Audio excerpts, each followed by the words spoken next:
These guys are the biggest choke artists that I've ever seen in my life. Let's get to it. I gotta get this one out of the way first to begin this video. Doc Rivers, the character that we're going to introduce on our story, right? He had Grant Hill and T-Mac on this Orlando team, but before that, in 2000, he actually had a bunch of misfits and bums, and he won Coach of the Year because of it, because he was able to have these guys play good, and that's why he won the award. He's got the worst record amongst the vote-getters in this award. This guy also managed to convince T-Mac to leave Toronto and leave the shadow of Vince Carter to go play in Orlando alongside Grant Hill. The Raptors, we thought we was just going to run all over them. We didn't think they belonged on the court with us, but, for them to go out and play hard 48 minutes, just even made my decision a lot easier. I looked at what Doc did to the team last season, and it showed. He's a great coach. His players are true to him, and they went out and played every night for him. And, believe it or not, he had to coach every night. Some nights, And I know Grant Hill wasn't healthy throughout the stint in Orlando, but hey, man, T-Mac still decided to go there with Doc Rivers coaching it. He didn't know it at the time, but yeah, they were not going to win. 8 straight. McGrady on fire right now. They cannot put him out. So our story begins in 2003, where Doc Rivers, coaching the Orlando Magic, has prime Tracy McGrady going for 46 points in Game 1 to take the lead as an 8th seed, as high school LeBron James is there watching it unfold. 9.5 seconds. And now McGrady with a personal high of 43 points. Oh boy, okay, he had 43 points, my bad. I was jumping the gun here. You'll see why. Look, Orlando takes Game 1 as the 8th seed and now has a 1-0 lead. And now we get a Game 2 where Tracy McGrady. And McGrady with 46. An Orlando Magic franchise playoff record.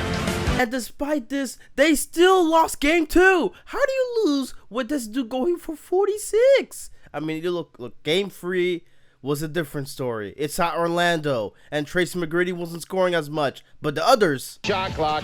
This is how things went for Darryl Armstrong. He had 18 points, and T-Mac loved the cast help. And now we got the Orlando Magic, the 8th seed, winning both home games, taking a commanding 3-1 lead. Oh boy, there's no way they're going to lose this lead, right? The 8th seed are going to move on into the second round. 98-67. Orlando will get it in bounds. They throw it out of bounds, but time has expired in this one. I mean, look, this is Game 5. You're on the road, and the Pistons are the 1st seed, right? It's okay if you lose this one. You got one game at home, Game 6, and look, Tracy McGrady wasn't that bad. He's 3 of 18 shooting from the field in the 4th. McGrady held to his playoff low in this series, 19 points.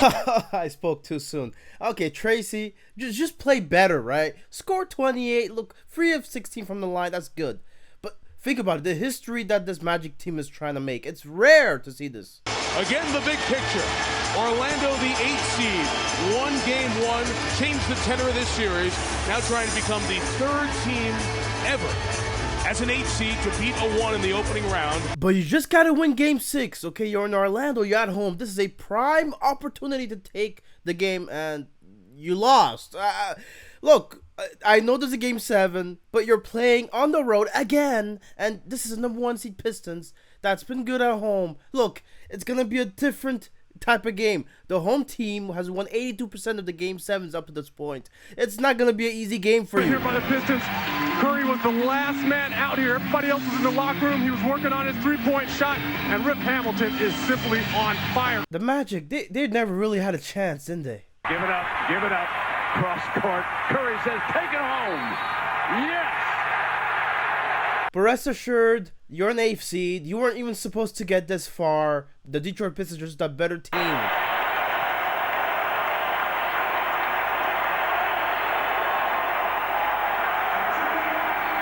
But Doc Rivers not being able to adjust to the Pistons putting Tayshaun Prince on T-Mac. I mean, T-Mac had been averaging 40 points a game the first 3 games, and he was shooting 56%, 47% from free. and the last 4 games averaged less than 30 points a game, shooting 36% from the field and 22% from free. Yeah, Doc Rivers also got fired subsequently the next season after losing the first 10 games, and he said, if you're going to judge me on 10 games after all that I have done for 4 years, getting the team to the playoffs and overachieving, F or get off the pot. He was not happy, to say the least. Now, look, we got to talk about his next hire, his next job. The following season, he got work to be the head coach of the Celtics. Yes, the Boston Celtics. Oh, this is going to be an interesting one. It's very unlikely the Boston Celtics will win the NBA title this year, but getting into the playoffs for the 4th consecutive season is a possibility in the weak Eastern Conference. So his first year coaching the Celtics, the 2004-2005 season, the Celtics end up being a pretty good team to the East standards, right? They were a 3rd seed.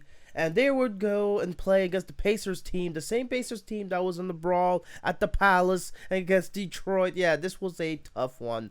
And of course, all the suspensions, especially with Ron Artest being suspended the whole season, has the Celtics at an advantage here. And despite all that, the Pacers still brought this to 7. LaFrentz and O'Neal on the opening tip, controlled by the Pacers. And this Game 7 coming off the heels of Steven Jackson after losing Game 6, leaving the locker room, being very upset with his team.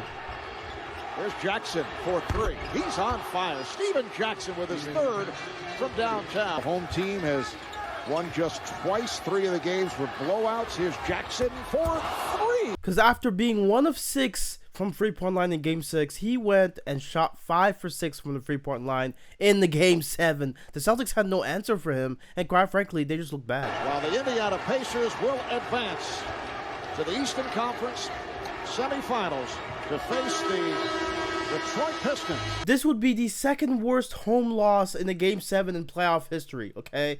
Yeah, the Celtics were reeling at this point. But think about it, so were the Lakers at this point as well. Kobe Bryant, just like Paul Pierce, being surrounded by bums. Absolute bums in his team. Holy shit. But that's really because they're so young. Yeah, it is. I've never seen a coach in such a good mood prior to a game with a record like the Celtics had. And I'd be in a good mood too if I had a player averaging 26.6 points per game in the season, where of course you needing all those points from Paul Pierce, and he ended up winning the game for this team.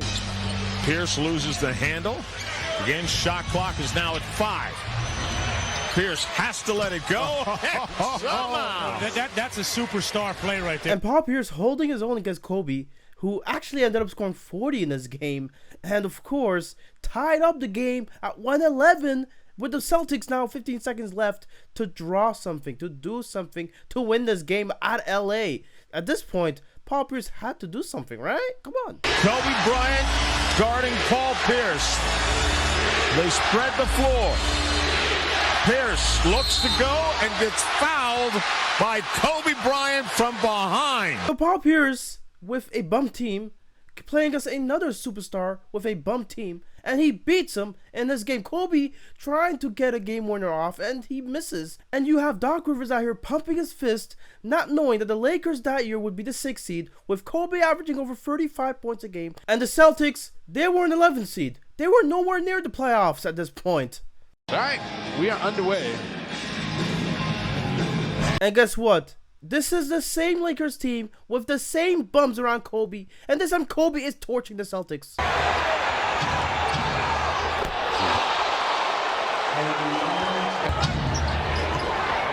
Kobe.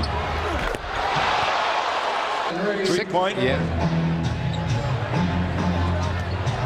Kobe. Goodness. Put that on the highlight reel. My goodness. Bryant again. Wow.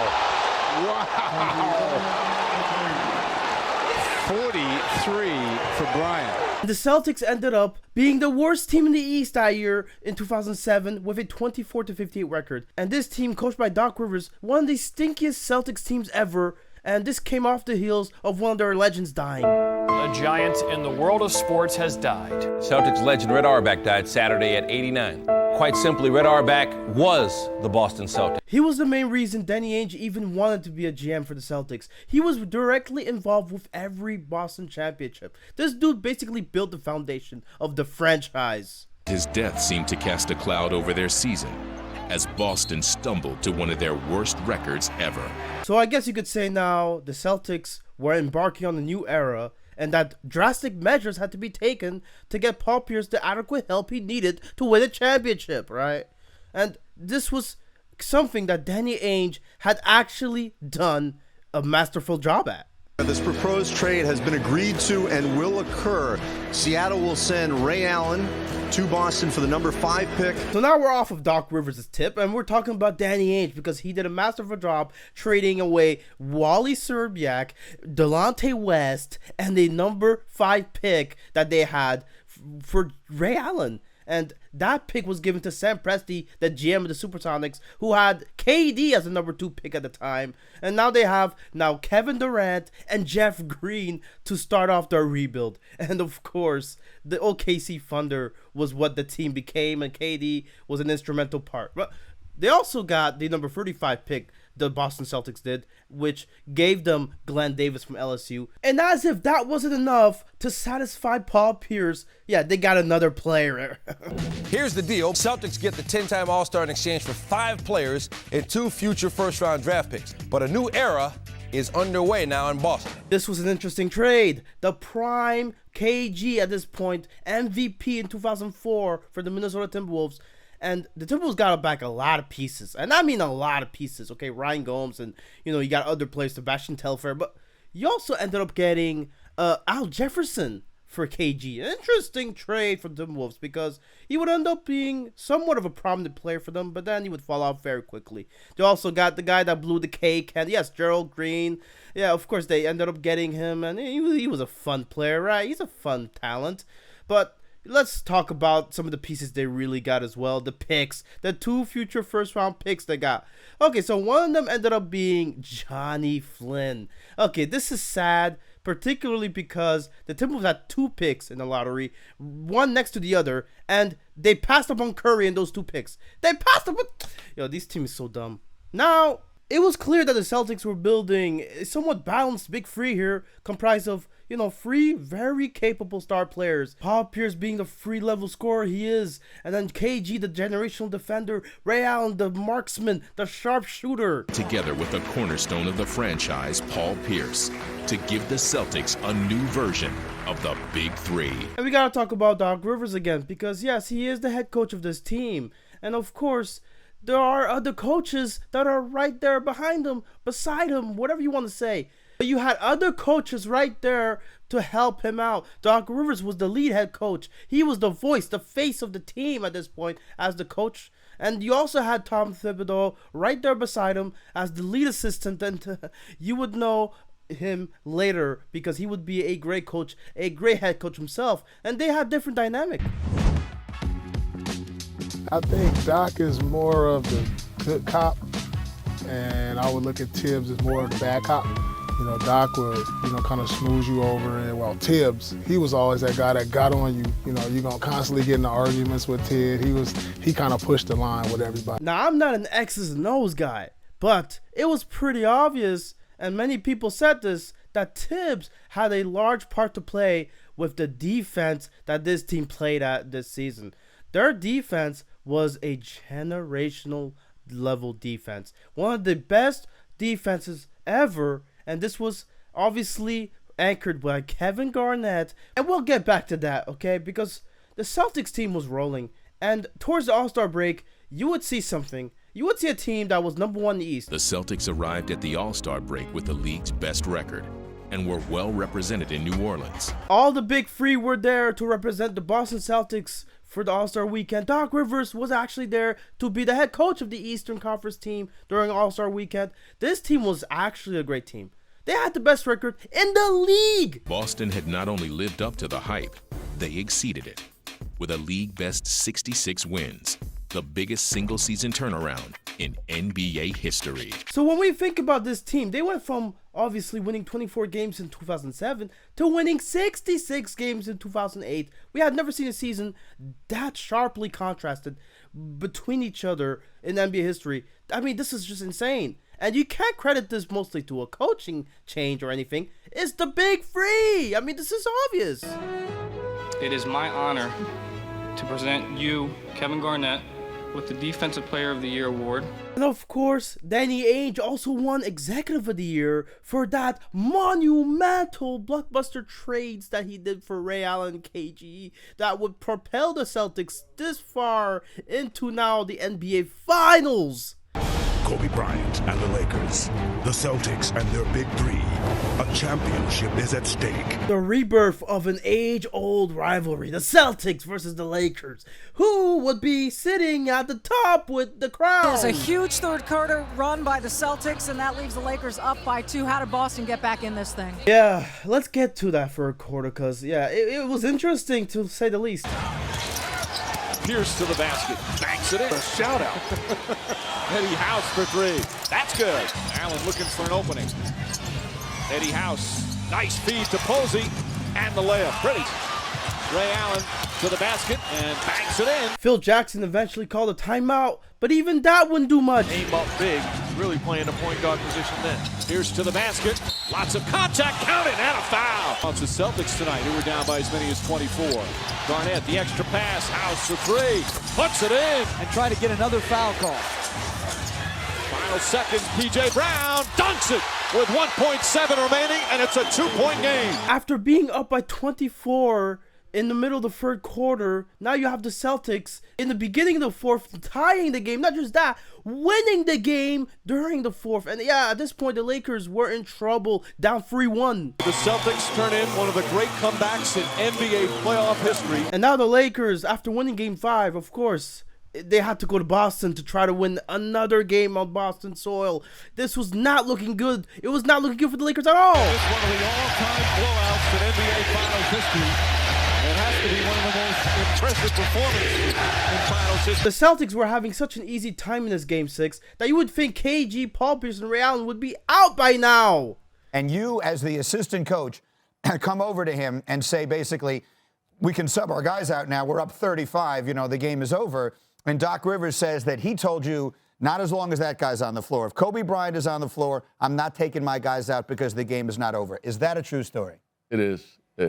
Kobe Bryant as the MVP that season, I mean, there's a reason to be scared. He's a very lethal threat when he gets the ball. And of course, the Celtics did a good job containing him. He shot just over 50% true shooting in this series. Yeah, Kobe was rather contained, even though he did average 25 points a game. Man, I'm so hyped right now. Anything's possible.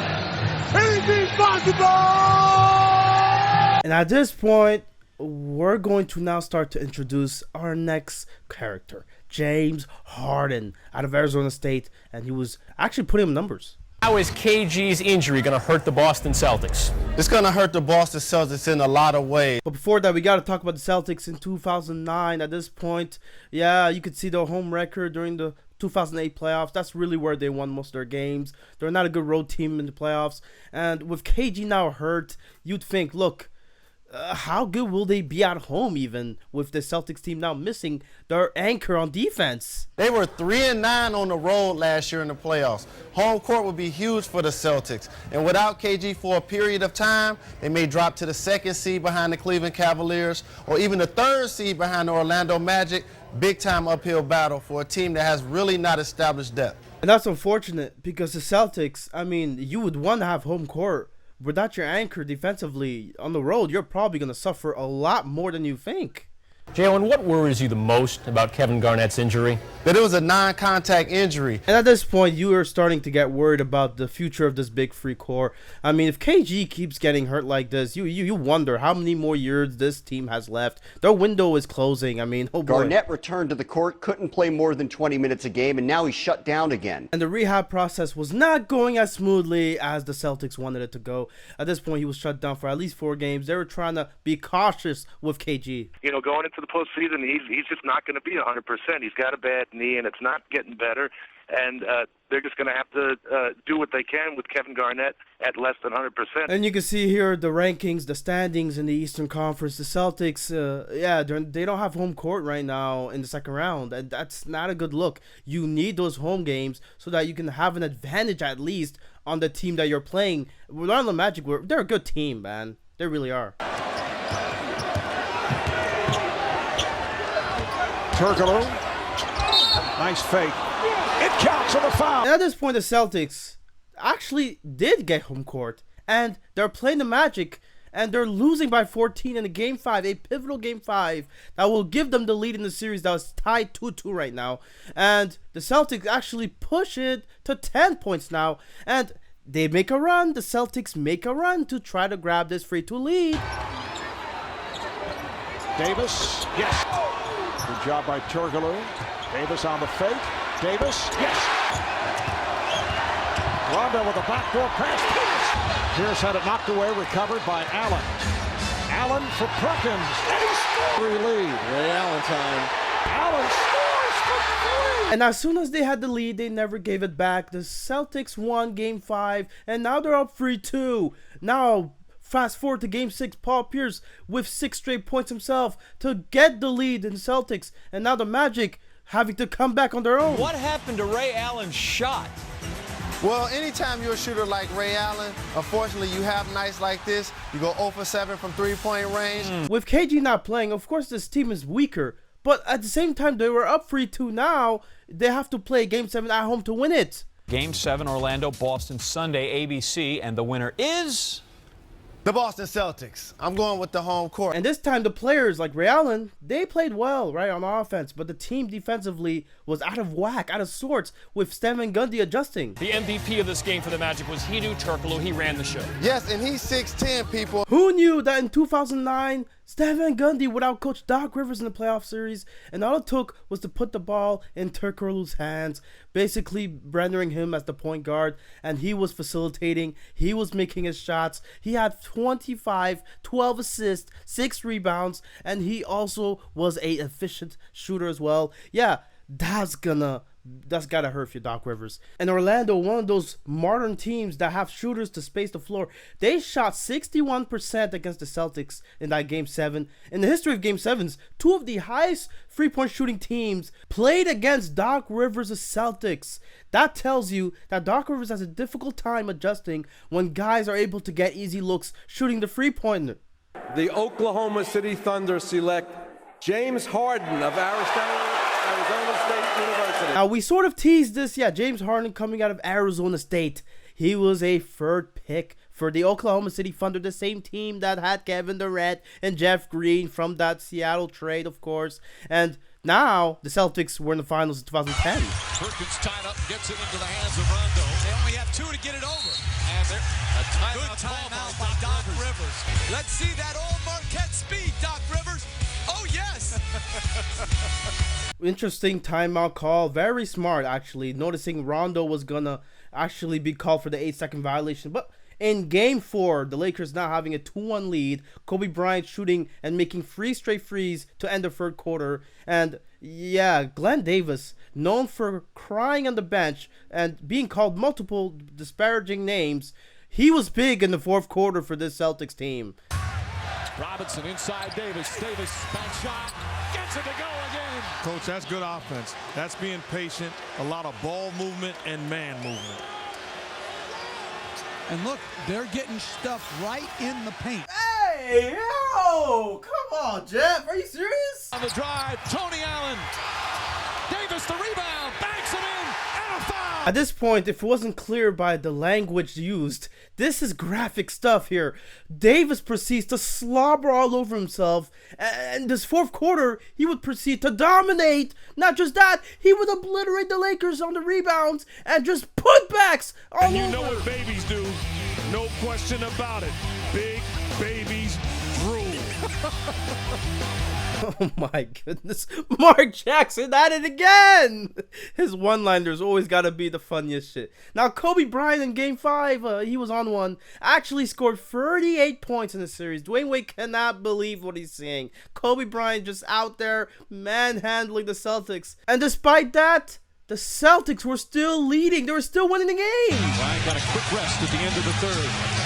Drives on Allen, off balance, gets it to go. What a tough shot from Bryant. The Celtics, despite Kobe's best efforts, were able to win Game 5, taking the commanding 3-2 lead, and now going up to LA for Game 6, trying to finish it off, but the Lakers had other plans with their offense not clicking, the Celtics now having no answer for it, and the Lakers just pounced, and they saw blood in the water, and it was wraps at this point. Gasol finds Artest. That's a three. It's good. But it's okay if you're the Celtics. That's just one loss. You're still in the series, and it's now going to Game 7 in LA. Oh boy. And this Game 7 was pretty tight. It was actually a low-scoring affair. One of those defensive battles. And yeah, it was a tough one. Inside Artest. Count it, and a foul. Al Gasol calling for the ball. Back out Fisher. Fisher for three. Bang! Where are the Celtics going to find offense right now? Bryant on the pull-up. Puts it in. After leading in the middle of the fourth, the Celtics now losing by 6 points. Pierce, jump shot, knocks it down. Both defenses have been amazing here tonight. Pass inside the Garnett. Garnett throws it down. The Celtics just made too many mistakes, too many lapses on offense for them to recover at this point. Pierce looking for an opening. Wallace puts up the three. It's good! Down the stretch, even with their best efforts, the Lakers always had an answer. Bryant looking. Artest, that's a three. Bang! And at this point, you made too many mistakes earlier in the fourth for you to recover in this game. Allen fires a three. Short. Rebound lost. Picked up by Rondo. Rondo puts up a three. Puts it in! And at this point, you're thinking it's a 2-point game. They have a chance, though. They have a chance. It's too late. It's over. It's wrapped. Pierce turns back out. Rondo fakes. Dribbles. Puts up the three. Won't go. Can't play the rest due to copyright, but the Lakers repeat back-to-back champions. The LA Lakers, the 2010 NBA champions. Now, Tom Thibodeau promoted as head coach of the Chicago Bulls after that 2010 finals. And now it would be interesting seeing how the Bulls fared compared to the Celtics. Yes, they had MVP Derrick Rose, but they also had Coach of the Year Tom Thibodeau 2011 with a 62-20 record, best record in the NBA. And the following year, the Celtics would have a pivotal game against the Miami Heat. Pierce for three. It's good. Pierce with a dagger to the heart. Miami felt that one. It was a 4-point lead after being a 1-point game. And now the Celtics were up big in the big crucial Game 5 to take the lead. And yes, they did take the lead. That reminded me of James Harden last night. Jeff, you think you can do my job? Okay, try then. Okay, it's my job to say this. It was me that was supposed to say it. James Harden in the 2-point game, Game 5, again, the same situation, and he comes up with a dagger himself on the road. Clock to 5.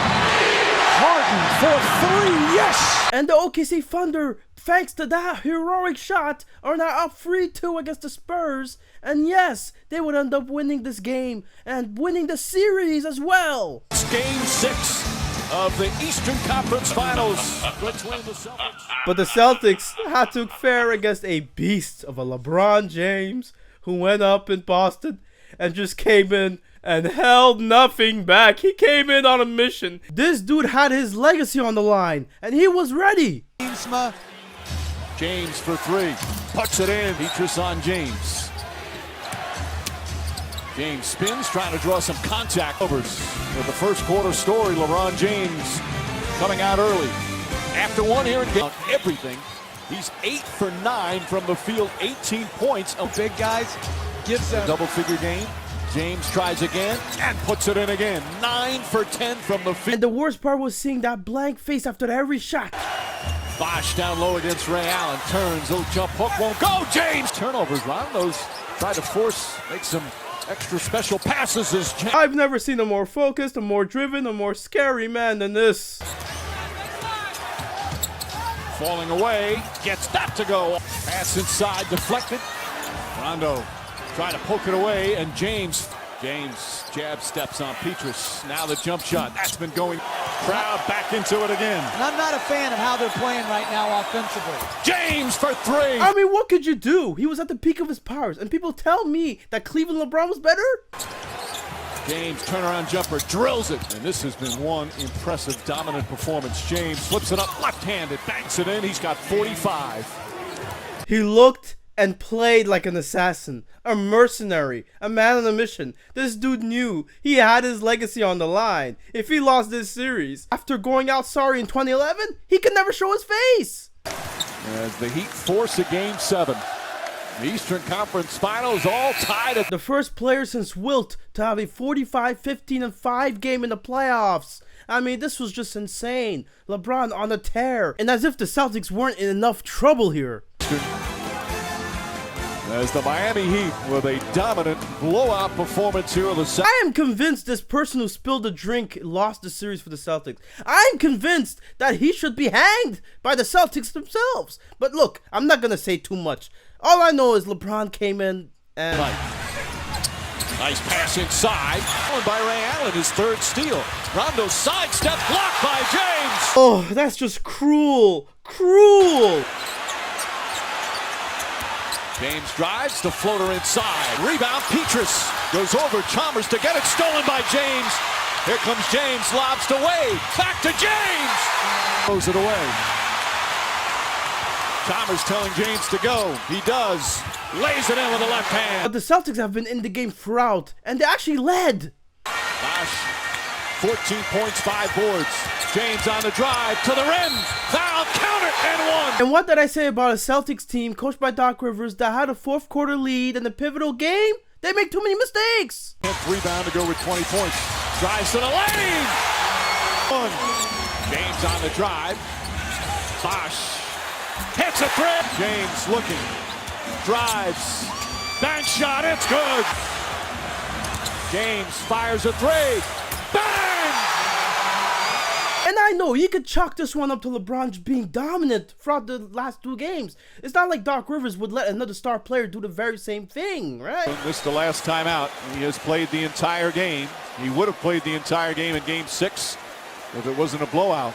I mean, look, at least you didn't let LeBron score 50 in the Game 7. Like, that's ever going to happen, right? Now, you're in the finals, and you're up against the OKC Thunder if you're the Miami Heat, and James Harden is actually giving you the work to end the first quarter in Game 1. Bang! Harden struggles with his dribble, pulls back, knocks it down at the buzzer. And oh boy, James Harden... he was actually cooking something in this series. No, he had 5 points on 2 of 6 shooting in Game 1. Everything looks good, but this is a dangerous team. 6 to shoot. Harden the crossover, the step back, the bucket. Okay, this time in Game 2 though, he was actually cooking. I mean, he had 17 points in the first half. And he has over half of the Thunder points. And now Harden, I mean, you needed those shots from him. He's actually been big for you in this game too. As a 6th man, he's actually been pretty big for you in these playoffs. Obviously, a 6th man of the year candidate. And Harden, I mean, there's just so much room for... No, he only had 4 points in the second half, only took 2 shots. He had 9 points in Game 3, 2 of 10 shooting. 8 points in Game 4, 2 of 10 shooting. Terrible. Certainly has to be emotional for LeBron James as Wade on the verge of his 2nd championship. Miami wins it all, right? And Harden had 19 points in the game, actually. Wow. Let me tell you how fraudulent those numbers were, right? First half, he scores 8 points, 1 of 3 from the field, 6 points from the free throw line each. Third quarter, he goes 0 of 3 from the three-point line, only took 3 shots. Okay, the only shots he took were threes. And then fourth quarter, those 11 points. The first basket came when the Heat were up 27. The game was basically over when he scored those 11 points. James Harden was a non-factor in this finals. He only had 1 good half in this series. Yeah, he was a fraudulent man. Now, he ends up going to Houston. The OKC Thunder don't want to pay him, so they trade him to Houston, and he gets paid over there. Doc Rivers actually ends up getting traded as well to the Clippers for draft compensation, and he also ends up becoming the senior vice president of basketball operations as well as head coach. That's going to be interesting. And the Celtics faithful forever indebted because of 2008. Wow, so heartwarming, so emotional, honestly. I'm still emotional. You know, I thought the fans were.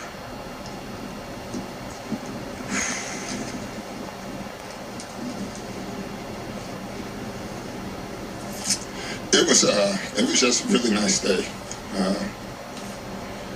It's just such a classic place here.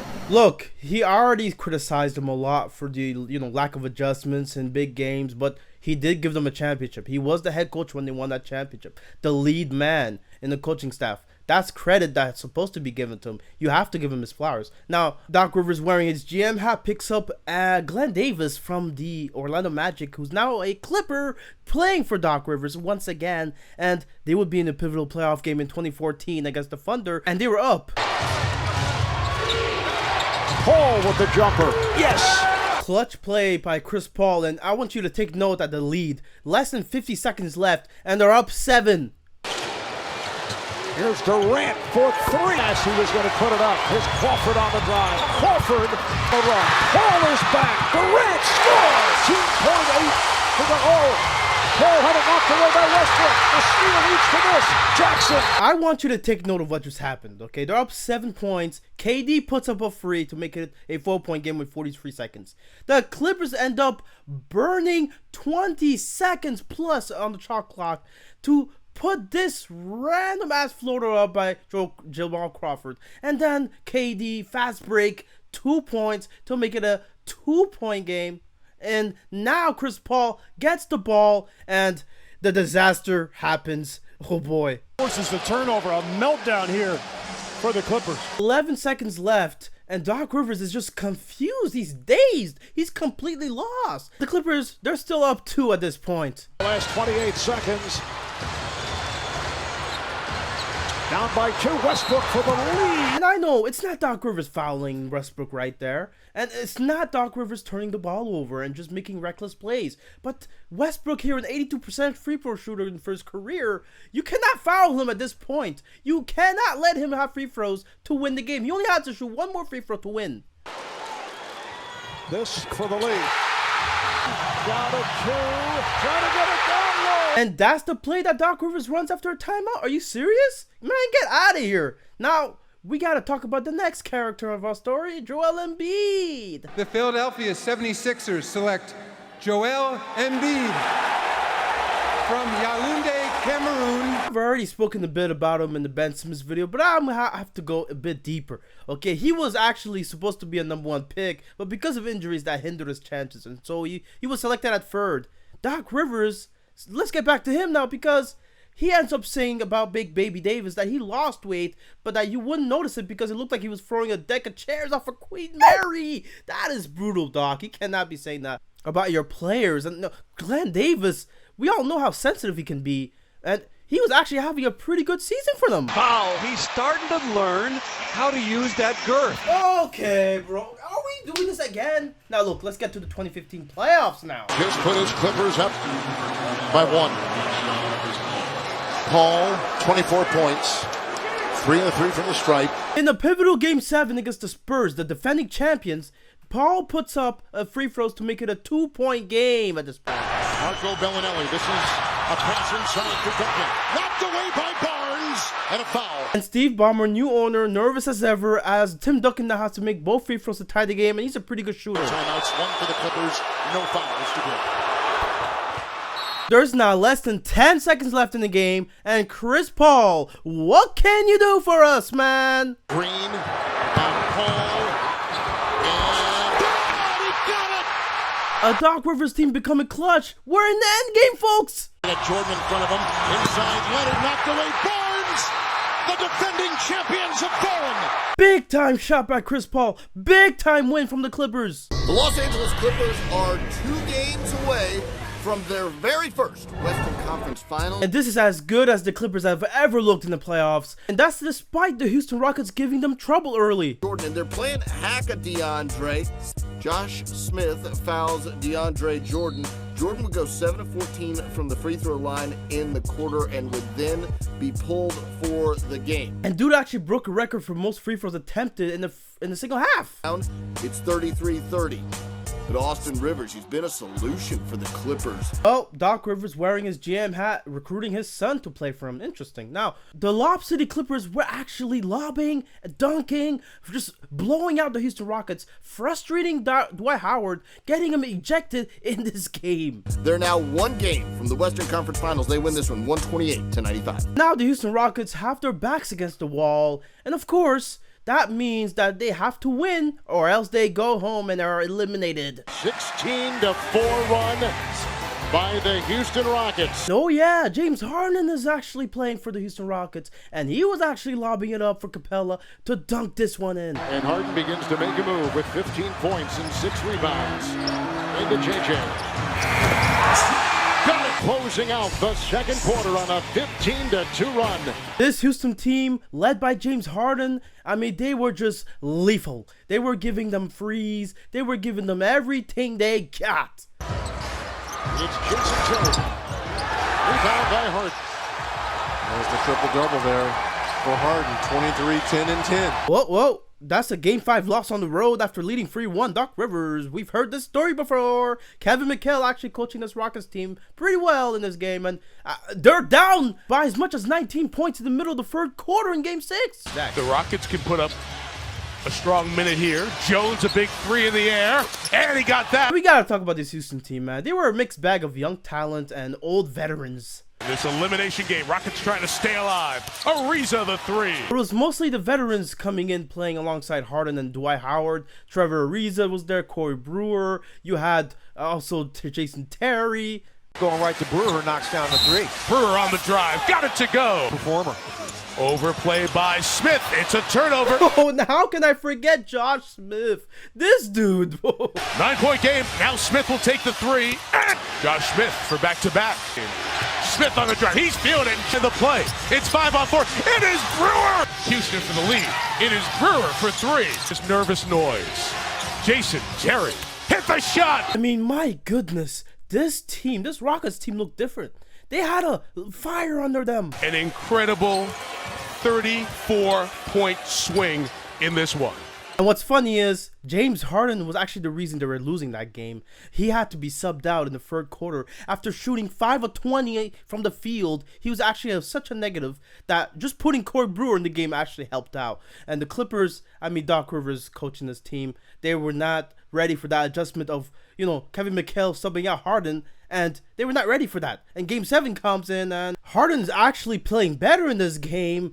Okay, yeah, the Houston Rockets at home, yeah, they're probably going to get this game, right? I just have a feeling they're going to win that game. After missing the first 2 games of the series, Brewer lines it up. That's a three! But you have here J.J. Redick's incredible defense on James Harden. This game was close. Stolen. 2-on-1. Paul to Redick. Layup. Banks it in. And this is where Harden and the Houston Rockets pulled away. Leads the break. Josh Smith for three. Puts it in. Jordan trying to help. Prigioni sets for three. It's good. Smith thought about the three. Instead, gets a better shot. It's over. At this point, it's over. There's no way. Jones misses badly. Prigioni right there to pick it up. To Ariza. Bang! Harden drives. Harden finishes. Harden jabs, spins, step back, puts it in. It's like any Doc Rivers team. They're out of sorts. They look lost out there. Paul lobs it to Jordan, and Jordan misses the jam. Got a little too fancy with the one hand, and it cost him 2 points. Brewer pulls up and puts it in. 7 to shoot. Brewer on the drive, across the lane, gets the roll. Doc Rivers wanted a push off. Ariza for three. Bang! Brewer steps into that three. It's good. At this point, the Clippers, it didn't matter what they were doing. They gave up way too many threes in this game. Terry swings it. Jones out to Ariza for three. It's good. It's funny. This game, James Harden was 7 of 20. Horrible shooting, but he went to the line enough times. He shot 15 of 18 from the line. He had 31 points. Yeah, this game was over. The Houston Rockets will play in their first conference final in 18 years. Now Doc is the first and only coach to blow a 3-1 lead twice. As the Rockets will become the 9th team in NBA history to come back from a 3-1 deficit. Now it's time for the tea. Glen Davis, spill it. I thought when Doc went to the Clippers that he was going to take them to the promised land, so to speak, because they got talent. And he hasn't gotten them further than the second round. Why do you think it hasn't worked there? Because what Doc had in 08 was special. And he was lucky as hell. Lucky as hell. The year before that, they was wearing trash bags. He could have got fired and nobody would have made a peep. Yeah. Made a peep. But then the next year they win it. Now he's one of the bestest coach ever. It does bring into question, why did we put him in such a high regard just for one championship? You give credit to KG, you give credit to Paul Pierce, you give credit to Ray Allen. Those are the guys that made sure whatever Doc needed to be done got done. And so now it's easy for Doc to do his job. And that's part of it, right? It's not just Doc Rivers that won them that championship. There was a lot of key parts in that. I would play good games and Doc wouldn't even give me like, hey, what up? Like, I'll play a great game and he'll be, go do it again. You know, you want to hear that, hey, you know, great job, kid. Like, good job, man. Keep it up. Yeah. But not, go do it again. Wow. Like, so, you know, I'm off that Doc tip, man. He's a you know, great guy, but as far as just, you know, that basketball stuff, I just try to leave. Is he overrated as a coach? I think so. And yes, look, part of it is probably that he's bitter because Doc Rivers commented about his weight a year back, and he's just now spilling the tea because he doesn't like Doc Rivers. He's bitter. It makes sense, right? You could just not take his word at it, right? Let's get back, though, to now the MVP, Russell Westbrook, in 2017. A lot of people argue James Harden had a case for that award, and actually, he should have won that award. There, you know, lots of conversations about different stats and your total assists and points produced and Russ's triple doubles. Is team record something that matters to players? I think that's the most important thing. I mean, I thought winning was what this was about.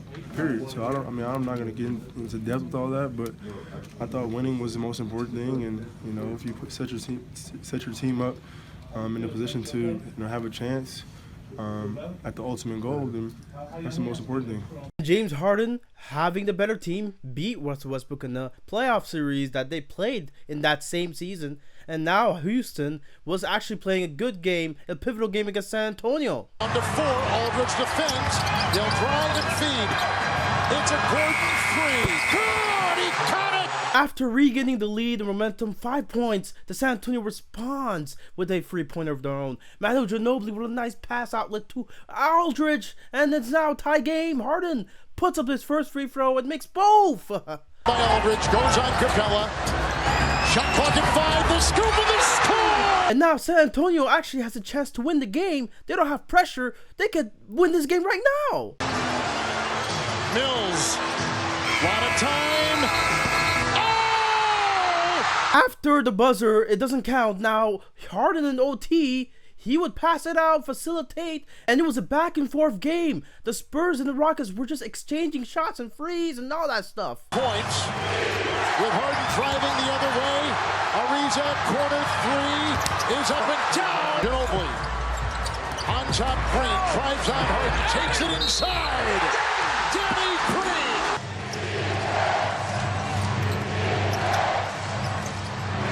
The puck right there by Mills. The ball jarred free.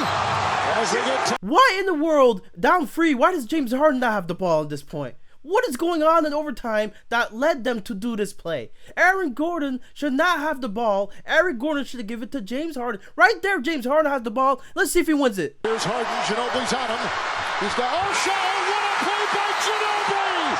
Knocked it away! He was blocked by Ginobili. He couldn't even get the shot off. From behind, he took the ball away from James Harden. And if anything, San Antonio needed this win because Kawhi, you could see here, he was lingering with injuries, and he might not play Game 6. Greg Popovich just informed the media that Kawhi Leonard is out tonight. Wow, that is a big loss. Your best player being out because of injuries. James Harden and his Rockets down 3-2 now can actually tie the game up in Game 6 at home with no Kawhi. They know they have a Game 7. They know that the team is still going to go out and be competitive. They won't beat the Houston Rockets without him in uniform. But, man, it's going to be terrific to have a Game 7 when he is back. At this point, everything is just going to Houston's Rockets' favor. They're at home. Kawhi's not playing. James Harden primed up, revved up for another Game 6. Here's Harden, steps back and throws it away. Oh boy, okay. So this game was already a weird one where we're seeing James Harden's post defense against Pau Gasol, and now James Harden with the ball, and he turns it over again. Goals in 11 minutes. Bad pass stolen by Mills. And that's what they're willing to live with as Harden turns it over. The drives.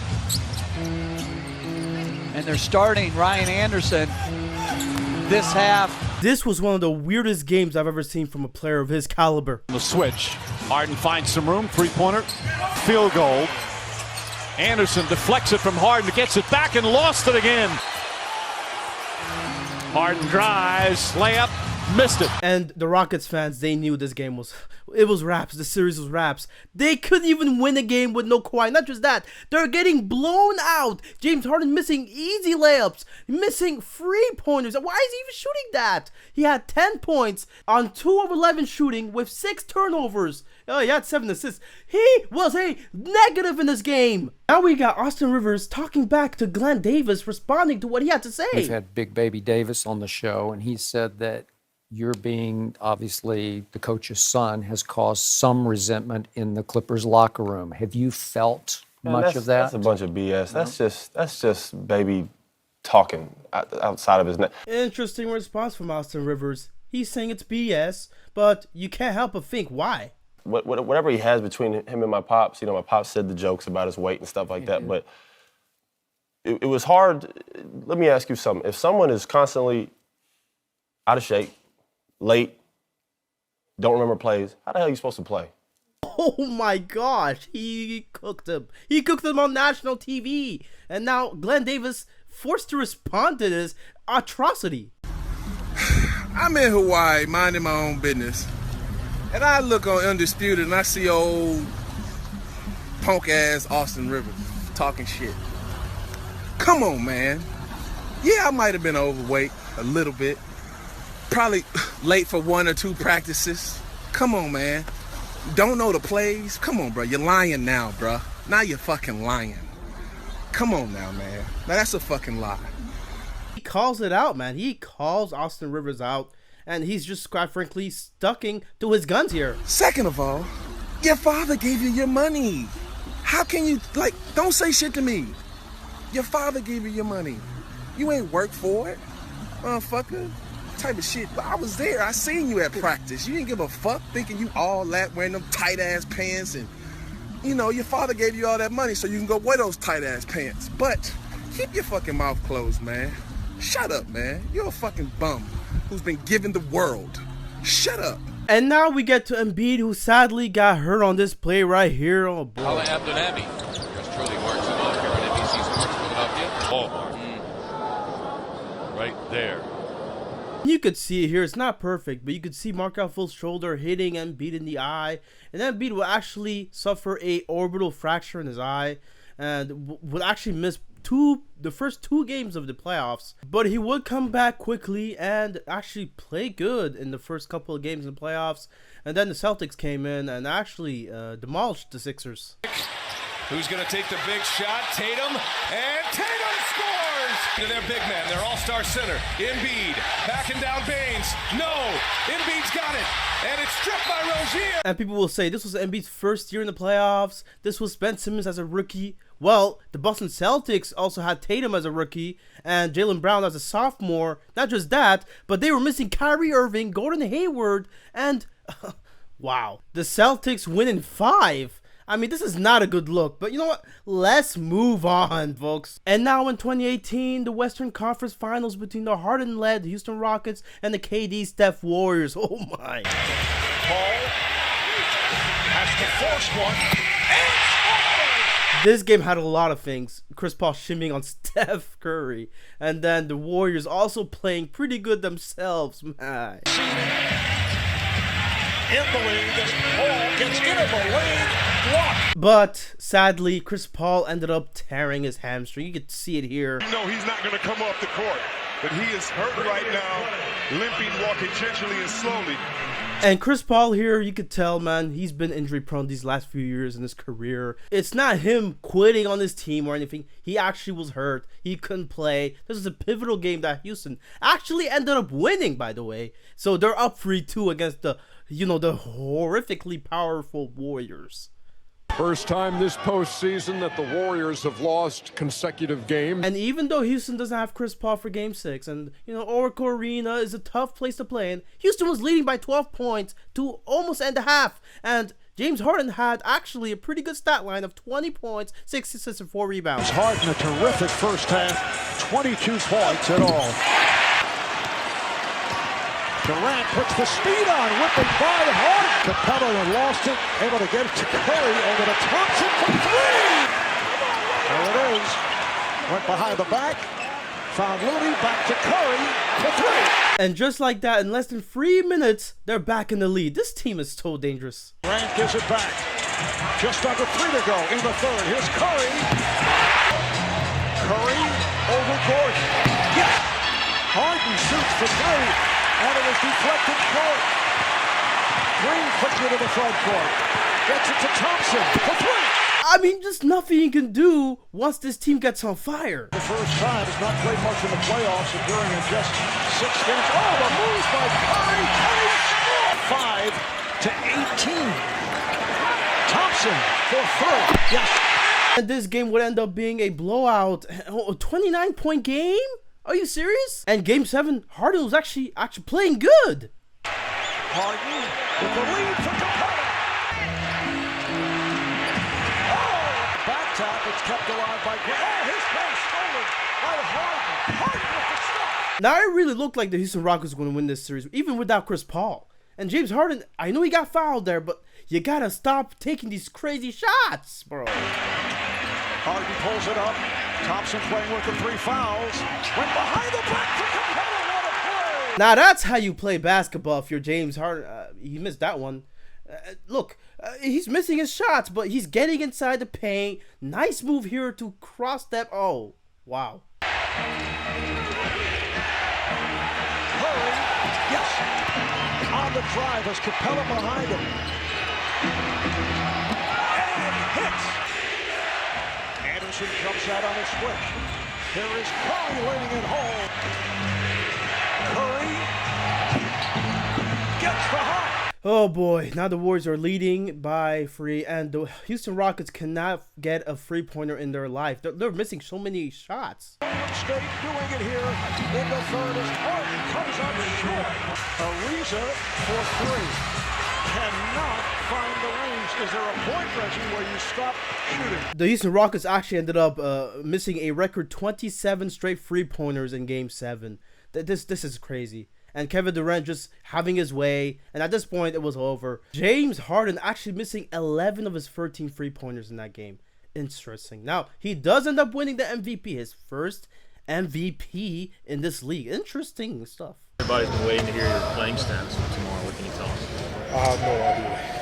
Another year, another playoffs where Embiid is hurt. After the All-Star break, he missed 14 games with a left knee tendonitis. And even though he was listed doubtful for the opening game in the first round against the Nets, he did play through it, scored 22, but he shot 5 of 15 in the loss. Yeah, Embiid also was a game-time decision for Game 2. He also scored 23 points in that game, 8 of 12 shooting this time, better. Now fast forward to Game 3, and Embiid actually misses that game, and the Sixers still end up winning by 16. In Game 4, Embiid plays, and he was listed doubtful, but actually scores 31, gets 16 boards. In Game 5, to clinch the series, Embiid plays, and he scores 23 points to clinch the series against the Nets. We did a good job managing it. Obviously, this only averaged about 24 minutes last series, so this one I'm definitely going to need way more than that. Now, this is where things get weird for Embiid, as in Game 1 against the Raptors, he was not even listed in the injury report and still struggled, scoring 16 points on 5 of 18 shooting. In Game 2, he was listed as probable and actually missed the morning shoot-around due to a stomach bug. That's interesting. Embiid fakes, Embiid down the lane!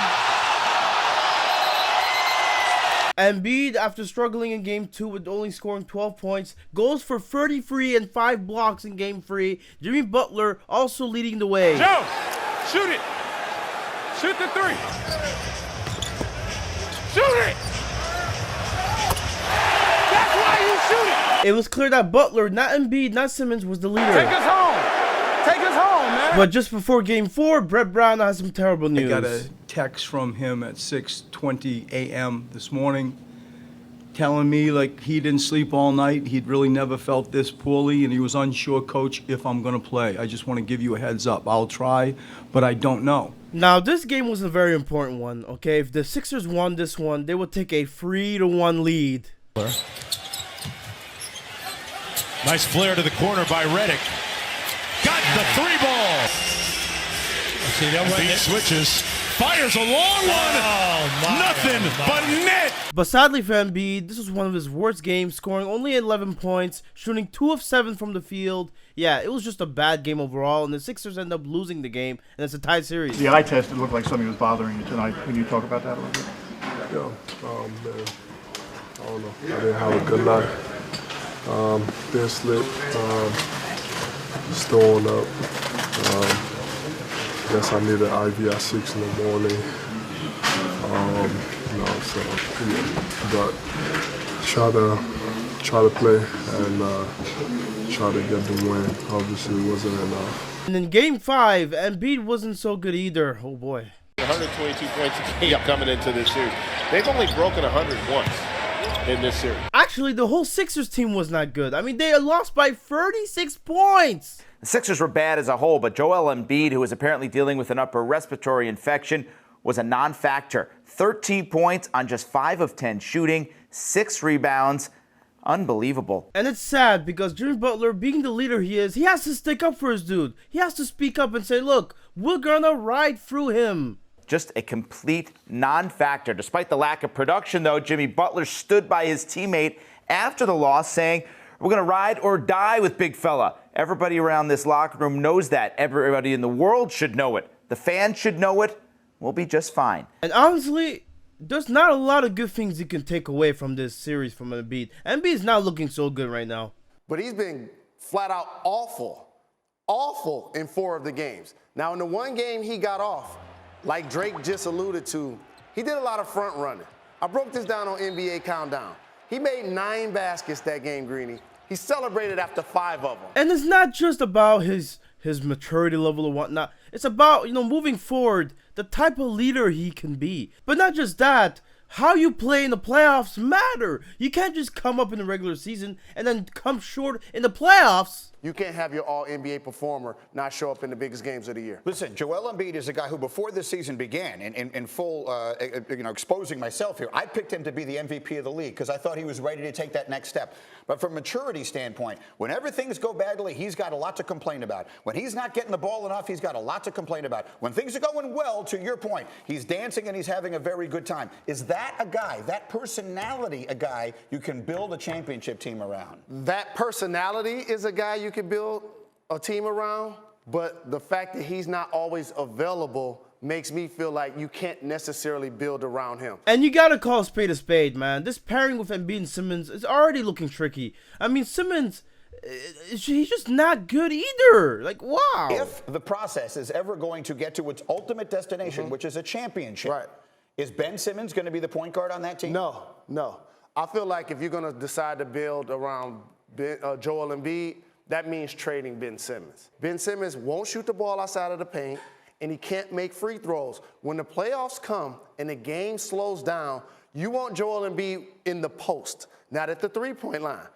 If Ben Simmons is on the baseline in the dunk spot, there's really no true room to operate and for them to maximize their potential. Now let's actually segue to Oracle Arena, where the Rockets, again, are playing the Warriors, and it's a 2-2 series. I wonder if something terrible is going to happen here. A 1-point lead, Kevin Durant.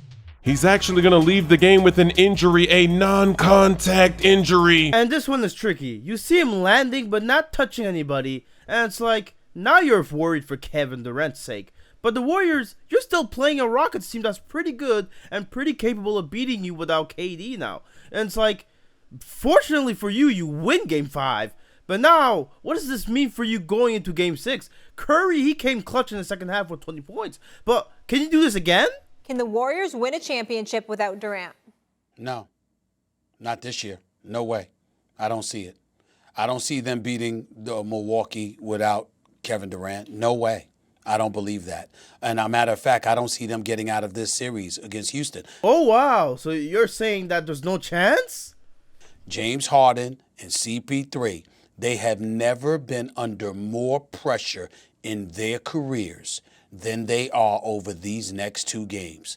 To have CP3 healthy, and even though you're down 3-2, no Kevin Durant, no depth on the part of the Golden State Warriors, and you can't beat the Golden State Warriors, after all this talk about how CP3's injury cost y'all a championship last year, they will never, ever live it down if they don't close the deal with these next 2 games with Kevin Durant out. I'm telling you right now, it won't happen. And coming into the fourth quarter at home, they're leading by 5 points. Oh, this is great. Elbow jumper. Did he get it off in time? Didn't matter. Green the rebound.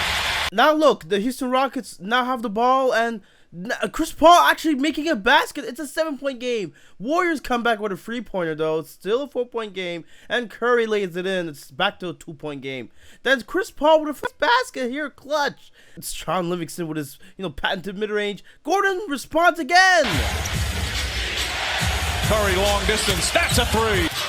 Harden all the way to the rim and banks it home. It's now a 2-point game, and Harden just decides to turn it over right here. Iguodala knocked it away. Paul got hit in the eye. Livingston drives left-handed, banks it home. It's a tie game. It's now time for James Harden to assert himself in this quarter, please.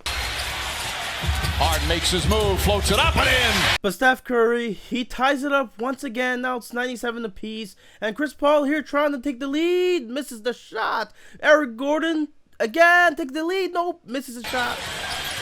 Harden, step back 3, puts it up, shot won't go. At this point, it's anybody's game. A tie game. Steph Curry puts up a 3, misses the shot. James Harden, it's now time for you to take the lead. It's them on their heels. Harden to the basket, misses the layup. Great drive, poor finish. It's unfortunate. Now let's see if Steph Curry can respond. If the Rockets do not seal the deal and force a Game 7 and win this is a disappointing, big-time loss. Curry, top of the backboard. And look, you can't fault Harden for trying to make the right plays right here. Tucker just misses an open corner 3-pointer. Oh, man. And some will criticize James Harden for not shooting that. That's the right basketball play. And the Warriors, they get an easy look, finally breaking the stalemate, and it's a 2-point game. Gordon drives on Thompson, and a held ball. What a defensive play. Okay, bro, why isn't James Harden the one driving the ball to the rim? Curry launches a 3-pointer, puts it in. Steph Curry from downtown. The solid screen by Green knocks down a dagger. Harden tries to answer. Way short. Harden's a 5-point game. They need you. Come on. Harden, step back, puts it in. Draymond Green drives to the basket. Stopped by Capella. Okay, good. Just play smart now, Harden. Play. Offensive foul on Harden. They're losing this game, aren't they? Curry on the drive, gets past, layup, bank shot is good. Okay, Harden, it's your time, bro. Come on, like it's your. Why you passing the ball? Gordon fakes, Gordon floater, missed it. Okay. Capella got the rebound. Give it to Harden. Get. Back out. There's Chris Paul, gets inside, lays it up and in. I bet you Curry won't be passing the ball in this possession. Curry with Tucker right with him. Curry launches a 3, puts it in again. That's how you play clutch. That's how you win games in the clutch. That's how you do it. Thompson with the steal off the inbound. So then right after, James Harden turns the ball over in the most boneheaded decision I've ever seen. And now he gets an open 3-pointer. Oh man, you're so lucky. James Harden on the drive, trying to draw some contact, banks it home. Okay, it's a 3-point game. Okay, you trap Curry. Good. Green to the basket, kicks it out of Iguodala. Thompson for 3. Bang! Bro, they just have the better team even without KD. Ball to Gordon. Gordon to Tucker. Out to Green. Shot blocked by Looney. They tried doing the same play and got blocked. This is the difference. You're seeing a championship team play against it. It's too late for that, James. It's too late for that, PJ. All your frees are for nothing. You're lost. You lost. The game's over. I swear to God, this Rockets team. And they were talking all this shit about 2018, how Chris Paul was hurt. Get wrecked. And Embiid and the Sixers losing in 7 with Embiid averaging less than 20 points a game in the series. He's ass. Dude shot 37% from the field the whole series. Kawhi Leonard with the shot to win the series. 4 bounces and it goes in. The Raptor fans. Oh. Man, and Giannis wins his first NBA MVP award. And, of course, James Harden was asked about this. They were not happy, man. They thought that Harden should have won it. But I'm going to say it. I was pissed off when the MVP went down. And they didn't give it to man, I swear to God, I turned my TV off and I said, it's politics, man. I know you probably don't get involved. Man, I was hot. But I think the same way you think. I was hot, man. I'm like, how this man just had a historic year. One for the books. Even when I'm going, even when I'm going, they're gonna talk about it. But it's not. Did you get hot? Were you mad during that? It's out of my control. I think once the media they create a narrative about somebody from the beginning of the year, I think they just take that narrative and then run with it the entire year. Like,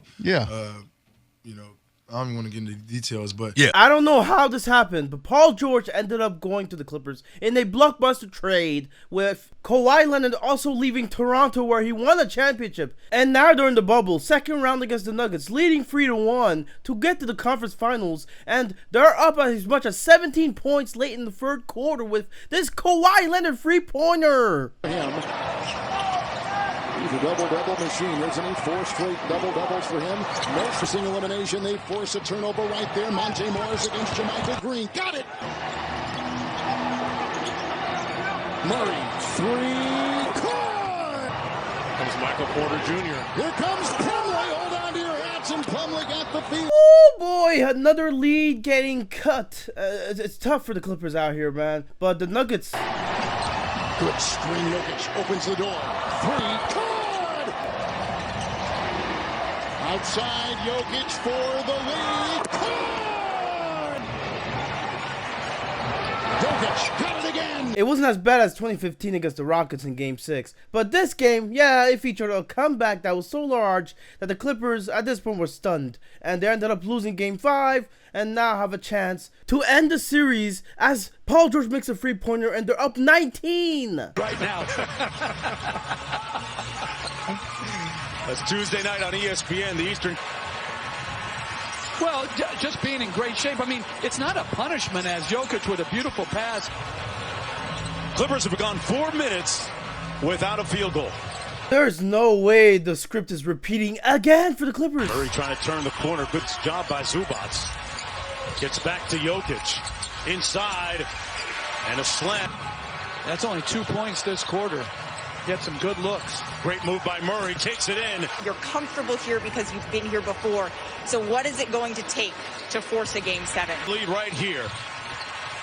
Torrey Craig wide open for the lead. Got it! And at this point, man, the Nuggets, it seems like they have the Clippers number, man.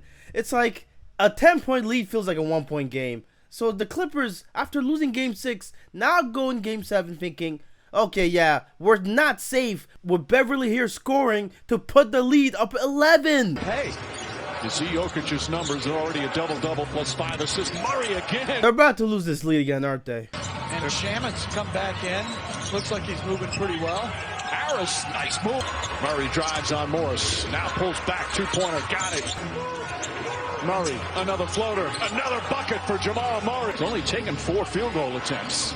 As Grant. This time the Nuggets got the lead much quicker and they actually ran away with it in Game 7. At this point it's win or go home. You can't afford to be losing by this much. And yeah, the Clippers, it's over. They lost. Outside of that, Doc Rivers, as far as I'm concerned, Philadelphia and other options, I think Philadelphia should be on the phone with him right now. I think that they should be trying to get him instead of Mike D'Antoni. Let Mike D'Antoni go to Indiana. Yes, Doc Rivers got fired and apparently he's looking to get hired again. If there was no bubble, you would not hear a word from me.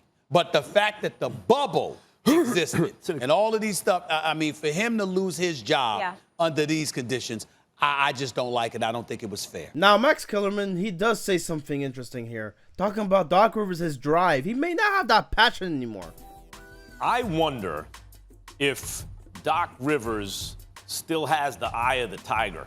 You know, I wonder if he still has the, it's not that he's not motivated or works hard or anything like that, but there's a difference between having that hunger that a young man has, that a guy who hasn't done it yet has, that Doc clearly had once upon a time. All right, Doc Rivers actually does get hired by the Sixers, and apparently, according to reports, the Lob City Clippers, the success he had there was a reason why he got hired. I mean, that's just ridiculous. Honestly, it's bullshit. It's just bullshit at this point. The way I was being used, I felt like I was, you know, Doc was trying to play me as like a Ray Allen or like a JJ Redick, like all pin downs, all like I can do it, but that ain't my game. Like, Doc Rivers, he heard that. He was asked about it. And he responded. Hey, listen, I enjoyed coaching him, so not a lot to say there. Ty Lue was sitting right next to me, so he better hope it's not adjustments. It's not going to be much different. Listen, we lost the game, and I think everybody needs to take ownership. Obviously, we can always do better. Players can play better. So as far as I'm concerned, I'll leave it there. This dude, Doc Rivers, goes on and he does a sit-down interview with ESPN talking about this whole thing. And he was asked about Paul George once again, and the response again is just weird. Well, that's just Paul's opinion. I enjoy coaching Paul. You know, I think if you go back and look at the stats, Paul played in more pick and rolls this last year than he ever did in his entire career. So I don't know how that's possible. And I wouldn't mind playing like Ray Allen if I was a player. I think Ray Allen was pretty special. So, but listen, that's his opinion. I'm fine with that. The team was second in the league, I think, in scoring. Scoring wasn't a problem, you know. It was winning that was the problem. This is coming from Doc Rivers? Okay, you know what? Let's talk about what he said about the Sixers and, you know, how he's going to approach that new job now. The biggest thing here will be that it's having accountability, building our chemistry. And not just that, Doc Rivers sets the tone by defending Ben Simmons and actually saying that he's going to have a different approach with him. I heard you say something recently that I thought was blasphemous. I think that Ben Simmons is elite. This dude is a jump shot away from being LeBron James 2.0. That's how gifted I think he is. But not only is he not perceived as being a shooter, he doesn't even attempt to shoot. And Doc Rivers was quoted as saying, that's not that important. First of all, was that quote accurate? Did you say that? And if so, why on earth would you say that? Because I really believe that. Like, it's important in the long run. Let's be honest. But I want Ben Simmons to play free. I don't want him to play thinking about shooting a jump shot. I want him to play downhill, get in the paint, make plays, get to the free throw line, something that no one's ever told him. Like, get to the line as much as possible. He even went as far as to say that Ben Simmons is a lock for the DPOY award, that he guards every position, and that's his argument for DPOY. And he actually made a similar case for DeAndre Jordan, saying that he's a clear DPOY. If anybody else gets the award, we need to have an investigation. Ako se desi se. Stvarno mislim da je to samo jedna sigurno velika stvar, ali pre bi volio da možemo da osvojimo prste nego to sigurno. Tako. Nikola Jokic is up for the MVP award, and a person competing against him for that award is Joel Embiid. And of course, Joel, he was asked about this too. And just like Jokic, he gave a similar answer, but also made a case for himself. Put yourself in MVP contention, possibly the front runner. You guys are #1 in the Eastern Conference. There are plenty of reasons why you should be MVP. Is there any doubt in your mind that you're the MVP this season? There's no doubt. You know, the main thing that I'm always focused on is winning. You know, when you win, you know, everybody on the team wins. If you're not winning, those stuff are not going to come. You're not going to be nominated for those stuff, and you're not going to have the chance to win those stuff. So my focus is always about, you know, winning the championship. And in 2021, the Sixers were actually the best team in the East, #1 in the East. They were actually so good that you had people saying that Embiid should have been the MVP over Jokic, and you had people saying that Ben Simmons should have been DPOY. You had people like Doc Rivers saying that he sees greatness in Ben Simmons and he wants him to keep playing that way. We've all been here before, but it doesn't make it any easier. It's good to see the scriptwriters feeling the need to be lazy and reusing their content from previous years. Yes, Embiid having a scare again, being hurt, and he had to be taken out, and of course he didn't return for the game. Just as uncertain is Ben Simmons at the free throw line. After starting the series 0 for 6, Simmons went just 5 for 11 last night as the Wizards employed the hack-a-Ben strategy. But when asked if he should have pulled him out to avoid the fouls, Doc Rivers was adamant. You want me to take Ben Simmons off the floor? No, I mean, I got to ask the question. I will pass on that one. He's pretty good, so I'll pass on that suggestion. You guys keep this Ben Simmons narrative alive, which to me is freaking insane, how good this guy is and all the things he does. Ben is not a 40-point guy. It's not what he does. He does other things for your team. And I just don't understand why that's not sinking in our city. Something tells me Doc Rivers is a big fan of Ben Simmons. Now, Kawhi Leonard, he actually ended up getting hurt as well and wouldn't return for the game as well. We'll see later why that's relevant. Getting stuck in this one, and Embiid scores 2 more. Give him 31 now. You're up 20 plus points against a team that is a 4th seed. They had to fire their coach in the middle of the season, right? You should be able to win this one fairly easily at home. But somehow the Hawks are able to come back. You have Lou Williams making baskets, key buckets, and then Trae Young comes in and just torches the Sixers. Young with the ball, built on him, gets by him on the screen. Here he goes, and Young scores again. 2-possession game. Young the floater, and gets it to go. It right back.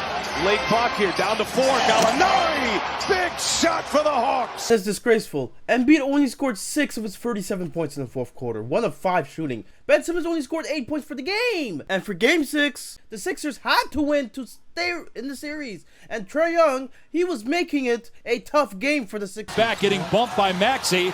Young, let's go of it. Oh, he got it! That shot was so clutch, so big, it actually took the lights out. Oh, my ball. They're taking in every second of this. I mean, this was just poetic. I mean, Trae Young being big for this team. Look at this series and how much points he scored in each game so far. He's just been a problem for the Sixers to deal with, and Embiid has had to close this game out. Because you're inside 2 minutes to go. Embiid splits the double team, missed the shot, but got the putback. Capella was in front of him.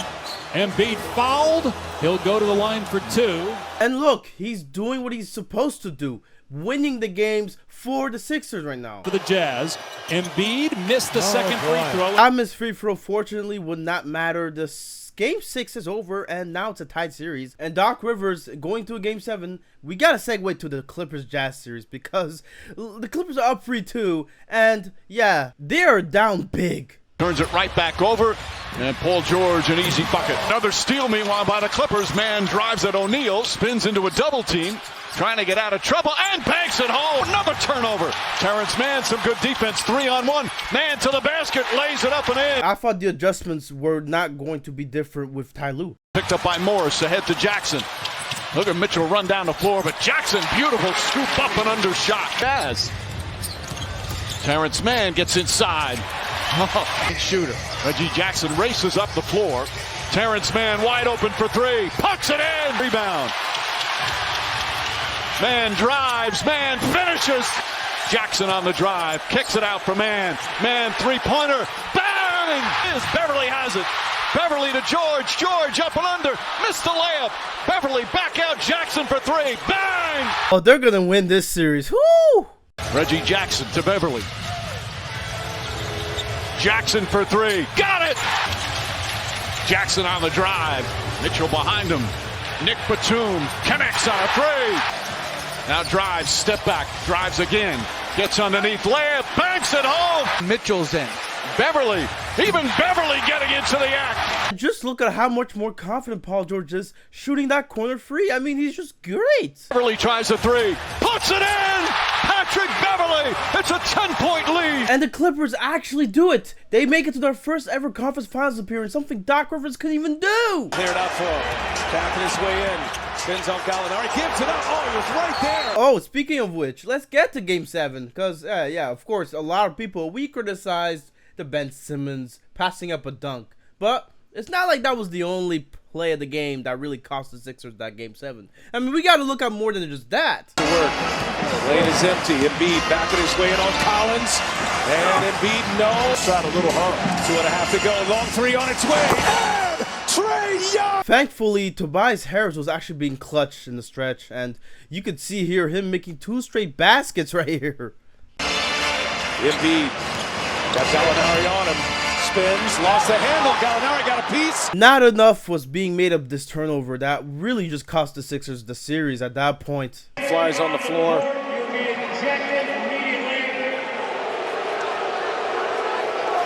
This was Embiid's best chance at making it to the conference finals, and sadly, nope.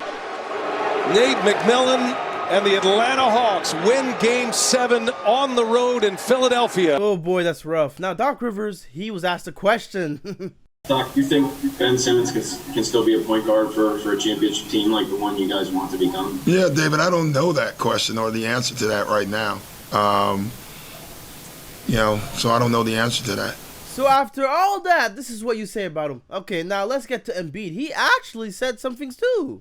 What was the moment for you personally tonight where your belief in what you had in terms of this being the Sixers' year turned to the recognition that it just wasn't going to happen? I'll be honest. I thought the turning point was, we had an open shot, and we made one free throw, and we missed the other, and then they came down and scored, and we didn't get a good possession on the other end, and Trey came back and he made a three, and then from there down 4, and then it's on me. I turn the ball over and try to make something happen from the perimeter, but I thought that was a turning point. And it's not just Ben Simmons. You could argue both sides handled it poorly. Doc Rivers now kick him out of practice? It wasn't a big deal. Just told him he should leave then, and we went on with practice. And it's a tough spot for Doc to be, because obviously Ben Simmons, he's in the wrong for the most part, but this is just sad, man.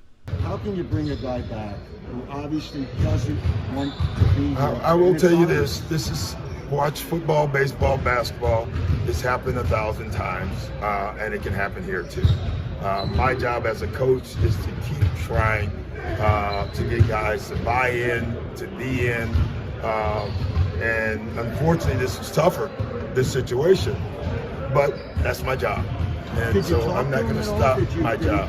Did he explain anything? We've had conversation. We had a good conversation today. That's not to be shared. That's between Ben and I. And then Embiid was quite honestly just tired of it all. You could tell he was just exhausted. He just wanted the whole thing to be over with at this point.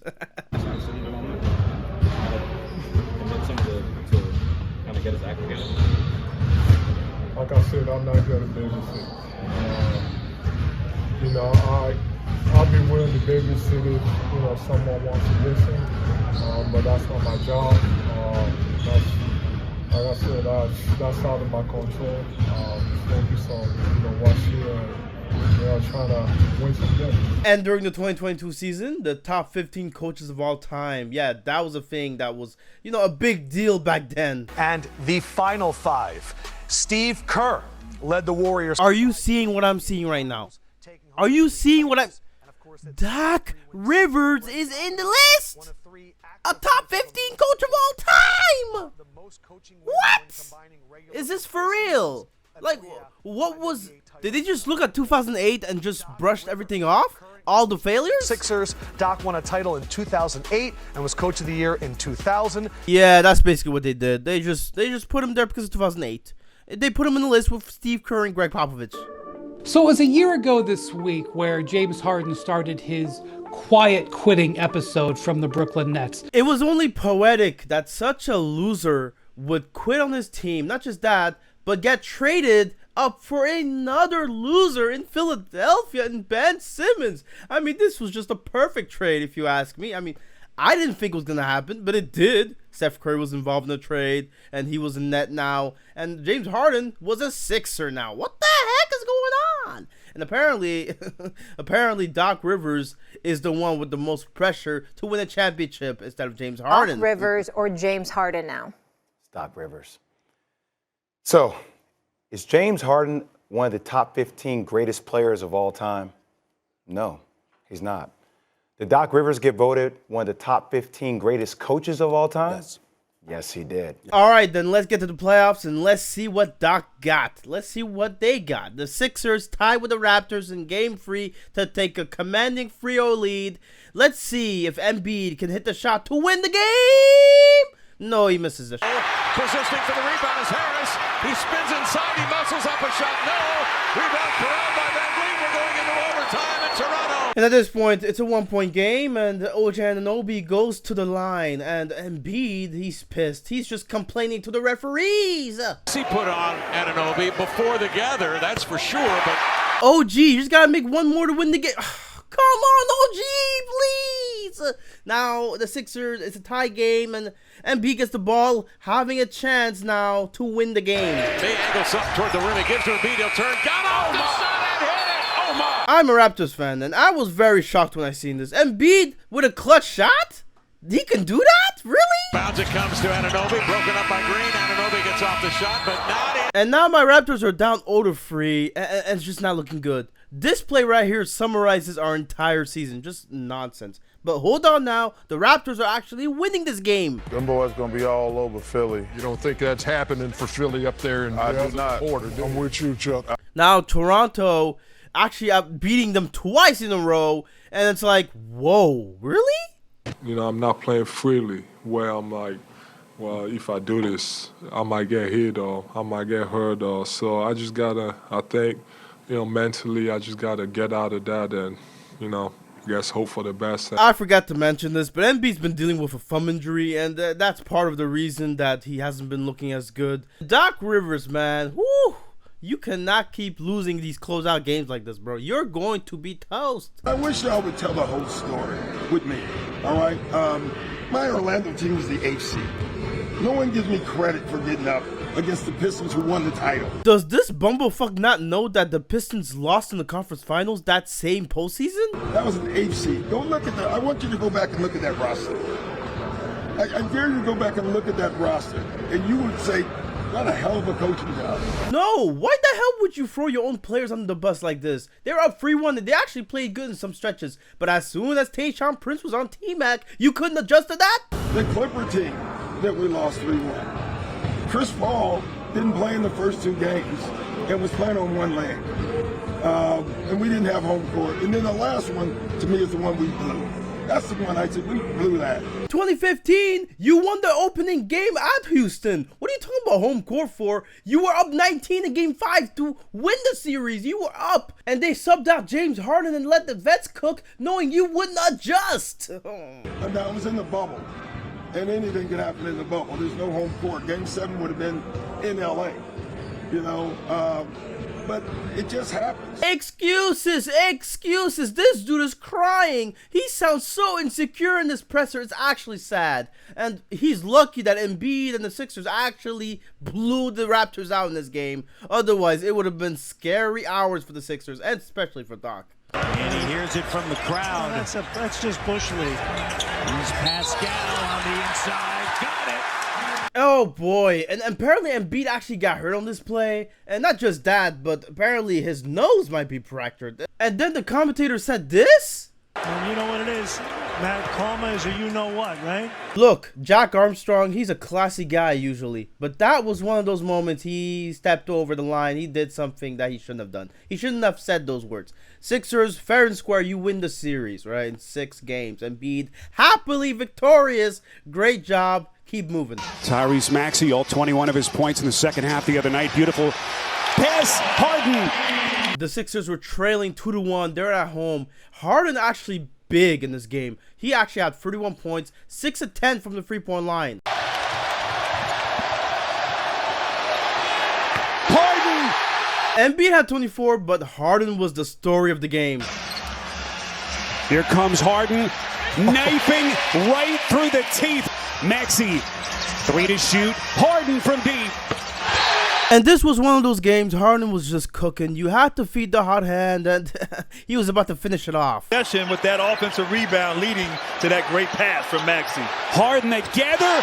Beautiful game, beautiful shot, beautiful execution, beautiful finish. But sadly, the Heat were just a better team, and they blew them out in Game 5. Yeah, it was not looking good. And the Sixers, look, Embiid, he did not win the MVP again. Jokic won it for the 2nd straight year, and Embiid had some things to say about that. He said, and I quote, "I guess every year is all about whatever you guys decide, whatever fits the narrative so far, who's going to win." And Embiid continued talking about how he's not mad that Jokic won, right? But he goes on and quote, "That's 2 years in a row I put myself in that position and it didn't happen." Embiid, man, it sounds like he's not happy. He's complaining. He says here, and I quote, "In the next few years until I retire, it's almost like I said, I wonder what else I have to do to win it." And Embiid, it's just, you sound so sad right now. Players in this league attempt 7 threes a game. He attempts 7. Harden. Game 6 comes, and Harden actually has a nice basket here, but no. He has 11 points in the whole game. 9 assists, I know, but look at the turnovers. Look at the shots taken. It's just terrible overall. This dude has 0 snap, only took 2 shots. Do you realize how bad this is? Do you realize how horrific this is for a second option to be this poor in an elimination game too? Oh boy. Movement or their screen. A steal by Adebayo, and an easy jam coming. Look at this. They almost had 3 guys on that loose ball. And a steal by Adebayo. Harden again, just 1 shot attempt in the second half. That's his second. And what Stephen A said about James Harden here after the post game, he's completely 100% right. The Heat were the better team, but it was a deplorable performance by the Philadelphia 76ers. We know Danny Green got hurt. We know Joel Embiid wasn't 100%.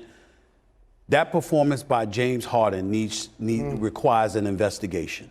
How in God's name do you go 22 minutes in the second half and attempt 1 shot? It was a horrific performance, anemic and impotent performance by James Harden. And yeah, Embiid was better, but not that much better. 20 points on 7 of 24 shooting. I mean, what's going on with you? 2 of 8 from 3? Embiid, you gotta play way better than this, man. Here's Embiid driving at Adebayo, lost the ball, but he's certainly being more aggressive. And he's shooting a very high percentage. Embiid's gonna try a 3. No good. He is really struggling in the playoffs. And here's a play that shows you why Giannis is so special. I mean, just look at this, getting blocked. Embiid looking to attack. Goes at the chest of Adebayo. Missed the shot, and he goes down again. Embiid looking to drive, instead pulls up. Can't score. And I'm starting to get sick and tired of the excuses, man. Oh, Embiid's hurt. Oh, Embiid is he's coming back from injury. I hate it. Just 2 baskets in that game. Here's Embiid from deep. Way off. 13-2 run over the last 5 minutes by Miami. Here's Embiid. They double him. He takes the shot. And it's one of those situations. Embiid is hurt. Embiid is hurt. He's always been hurt.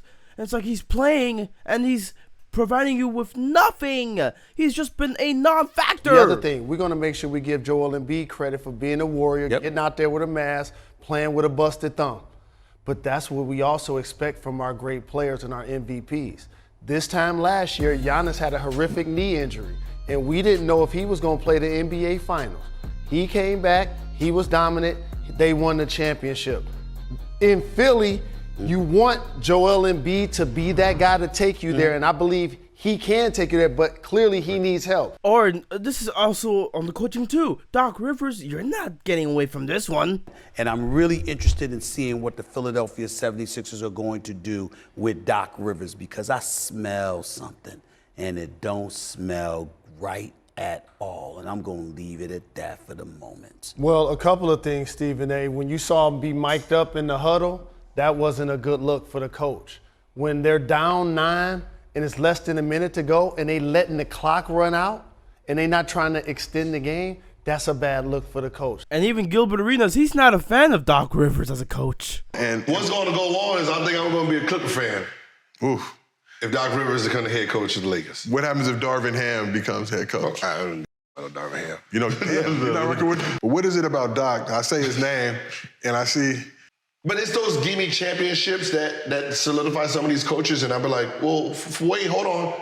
That was he was a losing coach before you gave him rock stars. And then he won a championship. Now his legacy is built on the championship. Y'all value championship. What did he do? And he claims here that apparently he spoke to Elton Brand and warned him against hiring Doc Rivers. That is a crazy thing. It's true. If Elton Brand ever did an interview, and he does an interview and he tells the truth, ask him what I said. And I said, when he decided to get Doc, I said, Doc is going to ruin that team, and Ben Simmons is going to be out of there because he doesn't know how to coach him. So Elton Brand this? When they hired him instead of what did Elton Brand say in response to that? He's like, I'll let him say it. I'll let him say it. Okay. And Glen Big Baby Davis, he's back at it and talking about Doc. Talk about that in 2015, 14. Against the Rockets, I mean. We had 2 big slaps, right? You were there, yeah. I was there. Both. In OKC and Houston. God damn, what happened? Bro, we had a good team. First of all, I'm going to start with the coach. And where there's smoke, there's fire, folks. Matt Barnes is even corroborating with Glen Davis' story about Doc. I just kind of felt like there was always friction, whether spoken, unspoken, amongst our stars. Yeah. Always. Always. And he didn't step in and say, hey, what the fuck is going on, Blake? Wait, what's going on, DeAndre? What's going on? Why we can't, like, what's going on? How do we get this done? Dude also went and criticized Doc Rivers for the 2010 finals run. Oh, boy. That was Doc's fault. I blame that on Doc. Really? How so? Because Doc has a mentality of rolling with his veterans, the guys that he feel like got him there. But when you go back to 2010 Game 4, right, that was my big breakout game, meaning like the Shrek and Donkey, Nate Robinson. You know, that game we had to find energy for something else. It's the same thing for Game 7, Doc. We got to find the energy from somewhere else in Game 7. So Rasheed Wallace playing on these minutes, KG playing on these minutes, you got to let... And it's easy to look at this and think, oh, he's just being bitter. And honestly, it's easier to speak in hindsight because you're not the coach. And it's like, but still... And I get it. You want your veterans to help you. You rely on your veterans. You rely on the guys that got you there. But as a coach, you have to adjust. And that's the greatest thing about being coaches, being able to adjust on the fly at this moment.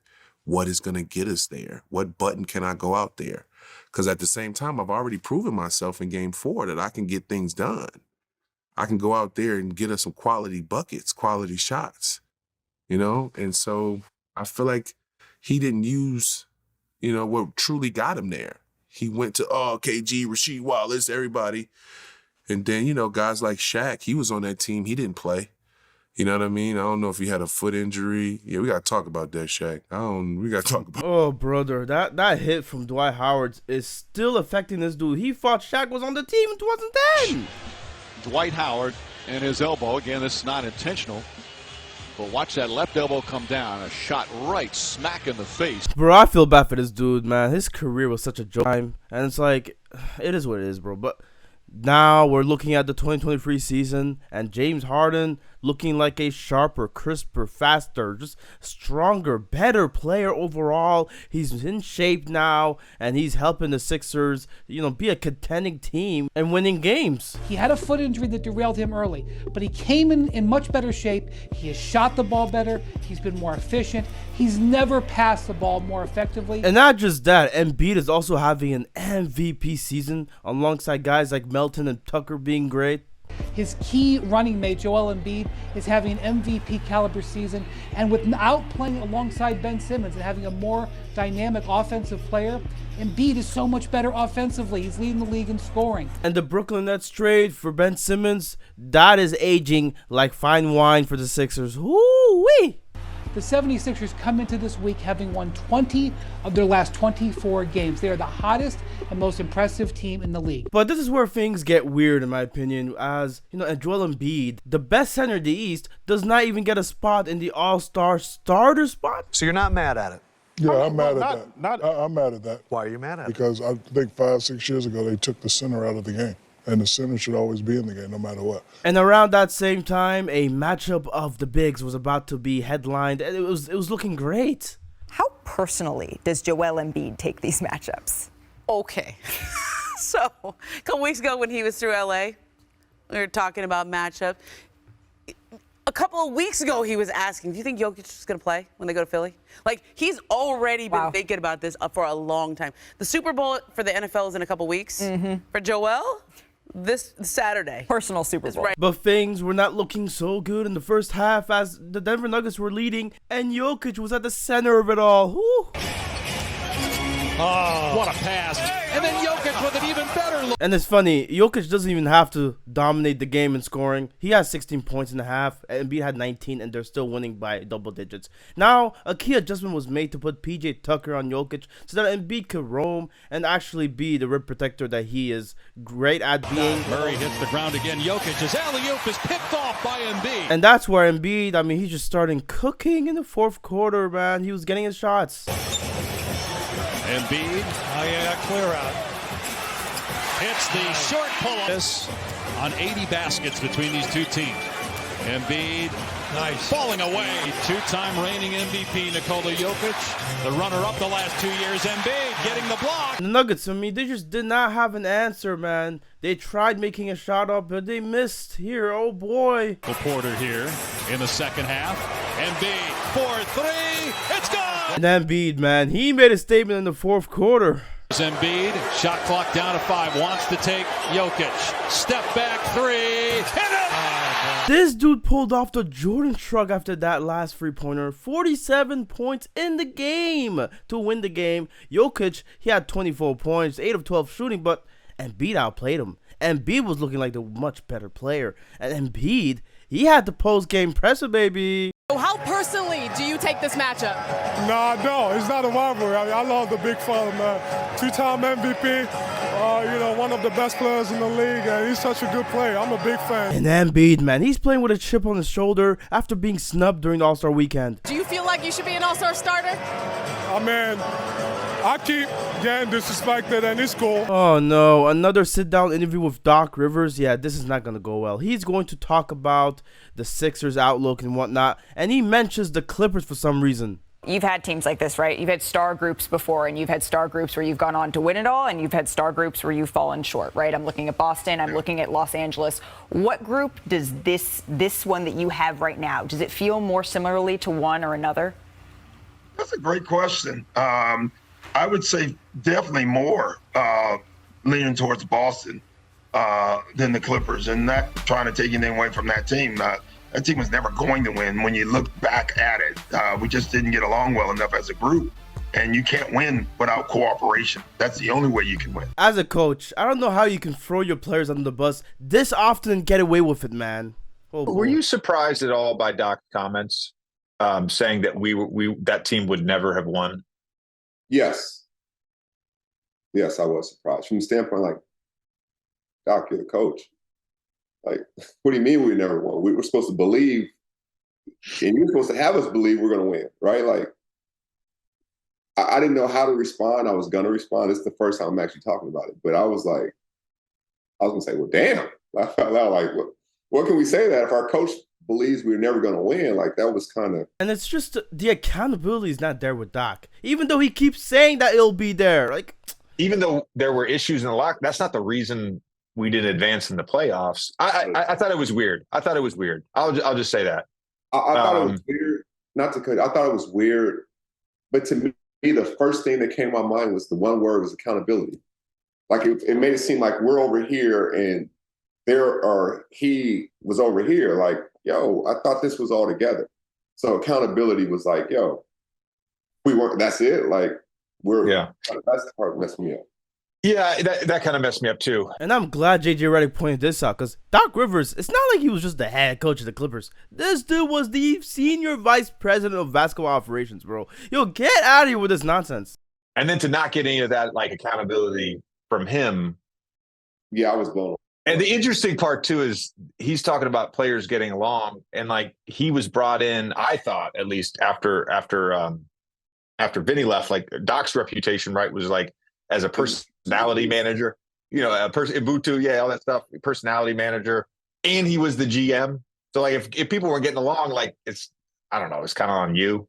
Breaking news! The most unsurprising thing has happened in the playoffs. Embiid has gotten hurt. His knee's hurt. And Embiid, as you can see, oh my goodness, is holding on to the knee. At this point, it's just sad, bro. Dude cannot catch a break. And recently, he actually was presented with the MVP award, and he looked very, very emotional. You could tell this really was a big deal to him.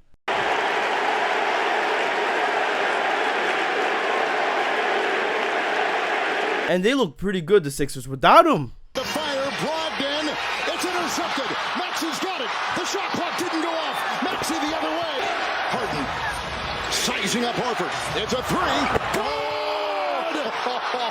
Harden's got 45. Timeout. Here comes Smart. 4-point game. He'll take a three. The rebound lead. Fill it up. Harden had 45 points in this game.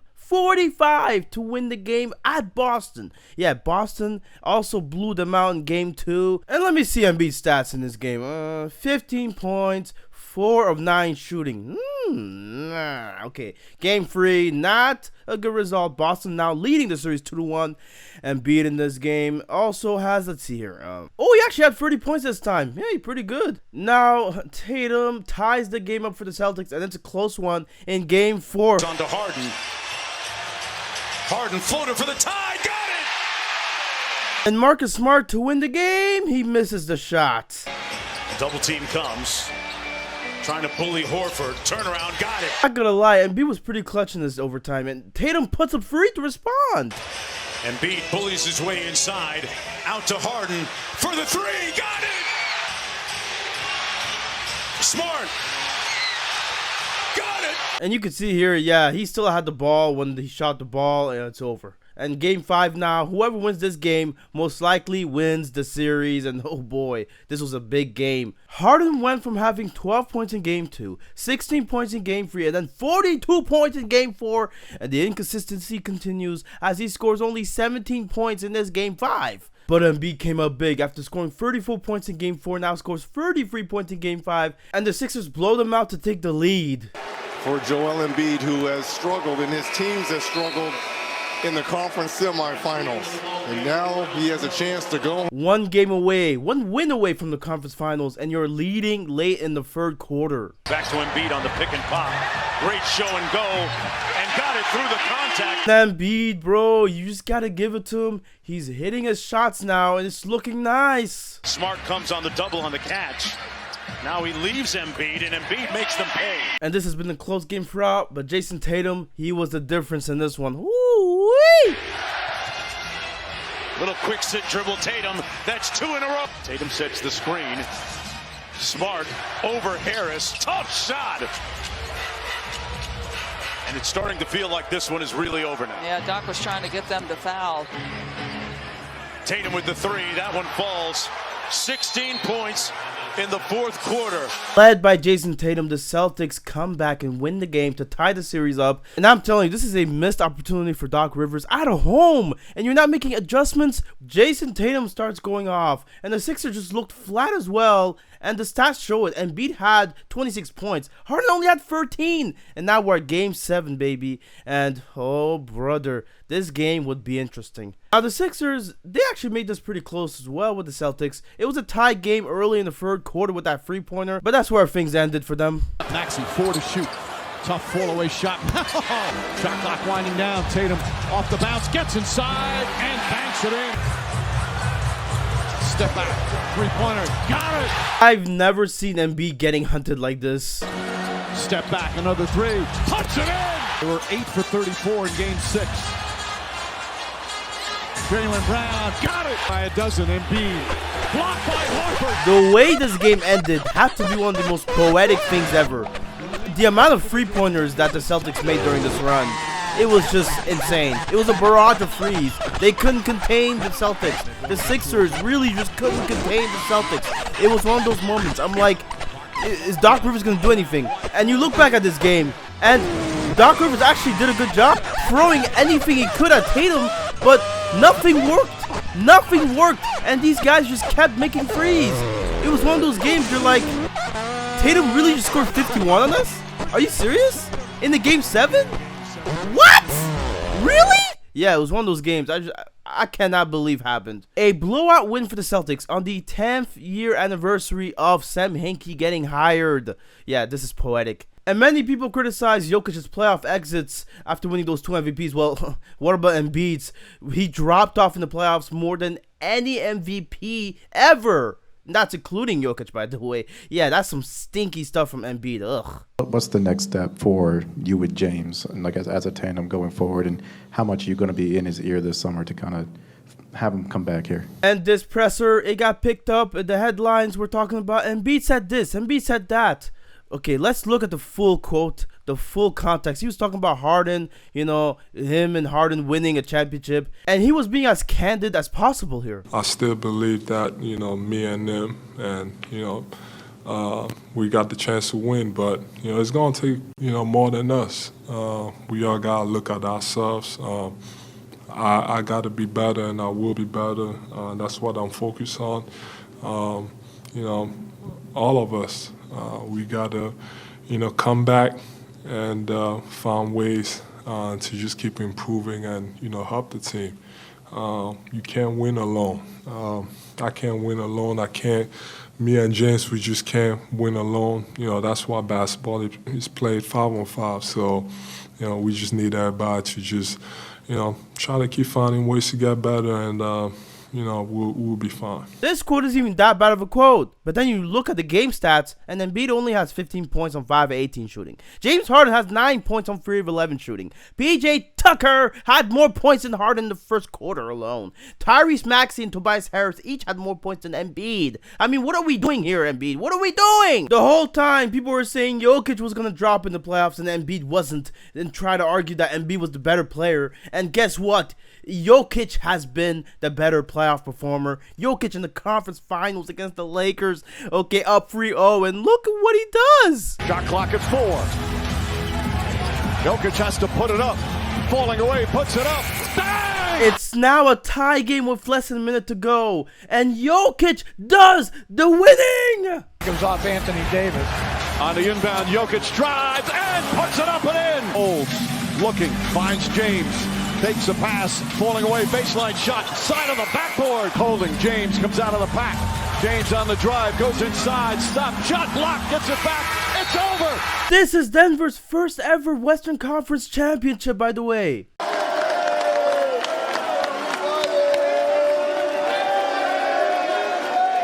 And the true MVP getting rewarded. Okay, let's actually get back to the Sixers now. Harden, he was horrific in the series, and in game 7 he was at his worst. 9 points, and he had 5 turnovers, 3 of 11 shooting. I mean, are you kidding me, Harden? James Harden was so awful, so bad, he should actually shave his beard so he could hide his identity. That's how bad he was. And once again, Embiid is not in the conference finals. Doc Rivers is also not in the conference finals for the fucking nth time. This dude keeps choking, just like Embiid and Harden. His 10th Game 7 loss, and no other coach has more than 5. The first thing I want to ask you is about the narrative going around the internet right now is Doc Rivers just doesn't make any adjustments. Doc Rivers is a choker. Doc Rivers is this and that. Can you set the record straight before I even start interrogating you? Well, on Glen Rivers, a.k.a. Glen Shivers, a.k.a. Glen Quivers, I have to agree with your statement there. He doesn't make adjustments. And that's just from being in the locker room with him for that one season. And yeah, this dude Doc Rivers, bro. I know this particular series, he actually did a much better job adjusting, especially defensively. But the damage has been done. Are you planning to be the coach of the team next year? Yeah. I think I got 2 years left. So, given the tenor of what you've seen happen in the last 2 or 3 days, where coaches of the year, guys with titles. Yeah, no one's safe in our business. And I get that. And Doc Rivers, he's just never been able to adapt to the modern game. I mean, just look at this stat, right?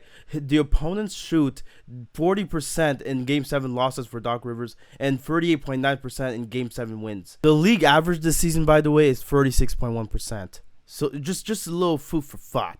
And here are the top 10 free shooting teams in Game 7 history with minimum 10 3-point attempts. Okay, the Spurs, the Magic, the Pacers, the Thunder, the Warriors. 3 of those teams played against Doc Rivers in the Game 7. This is the type of stuff that I just think boggles my mind when you talk about Doc Rivers, man. I hear rumors of teams like Phoenix and Toronto potentially hiring him. Man, this stuff follows him. Consistently, his teams give up the three-pointer. It's actually ridiculous. And if my Raptors hire Doc Rivers as head coach,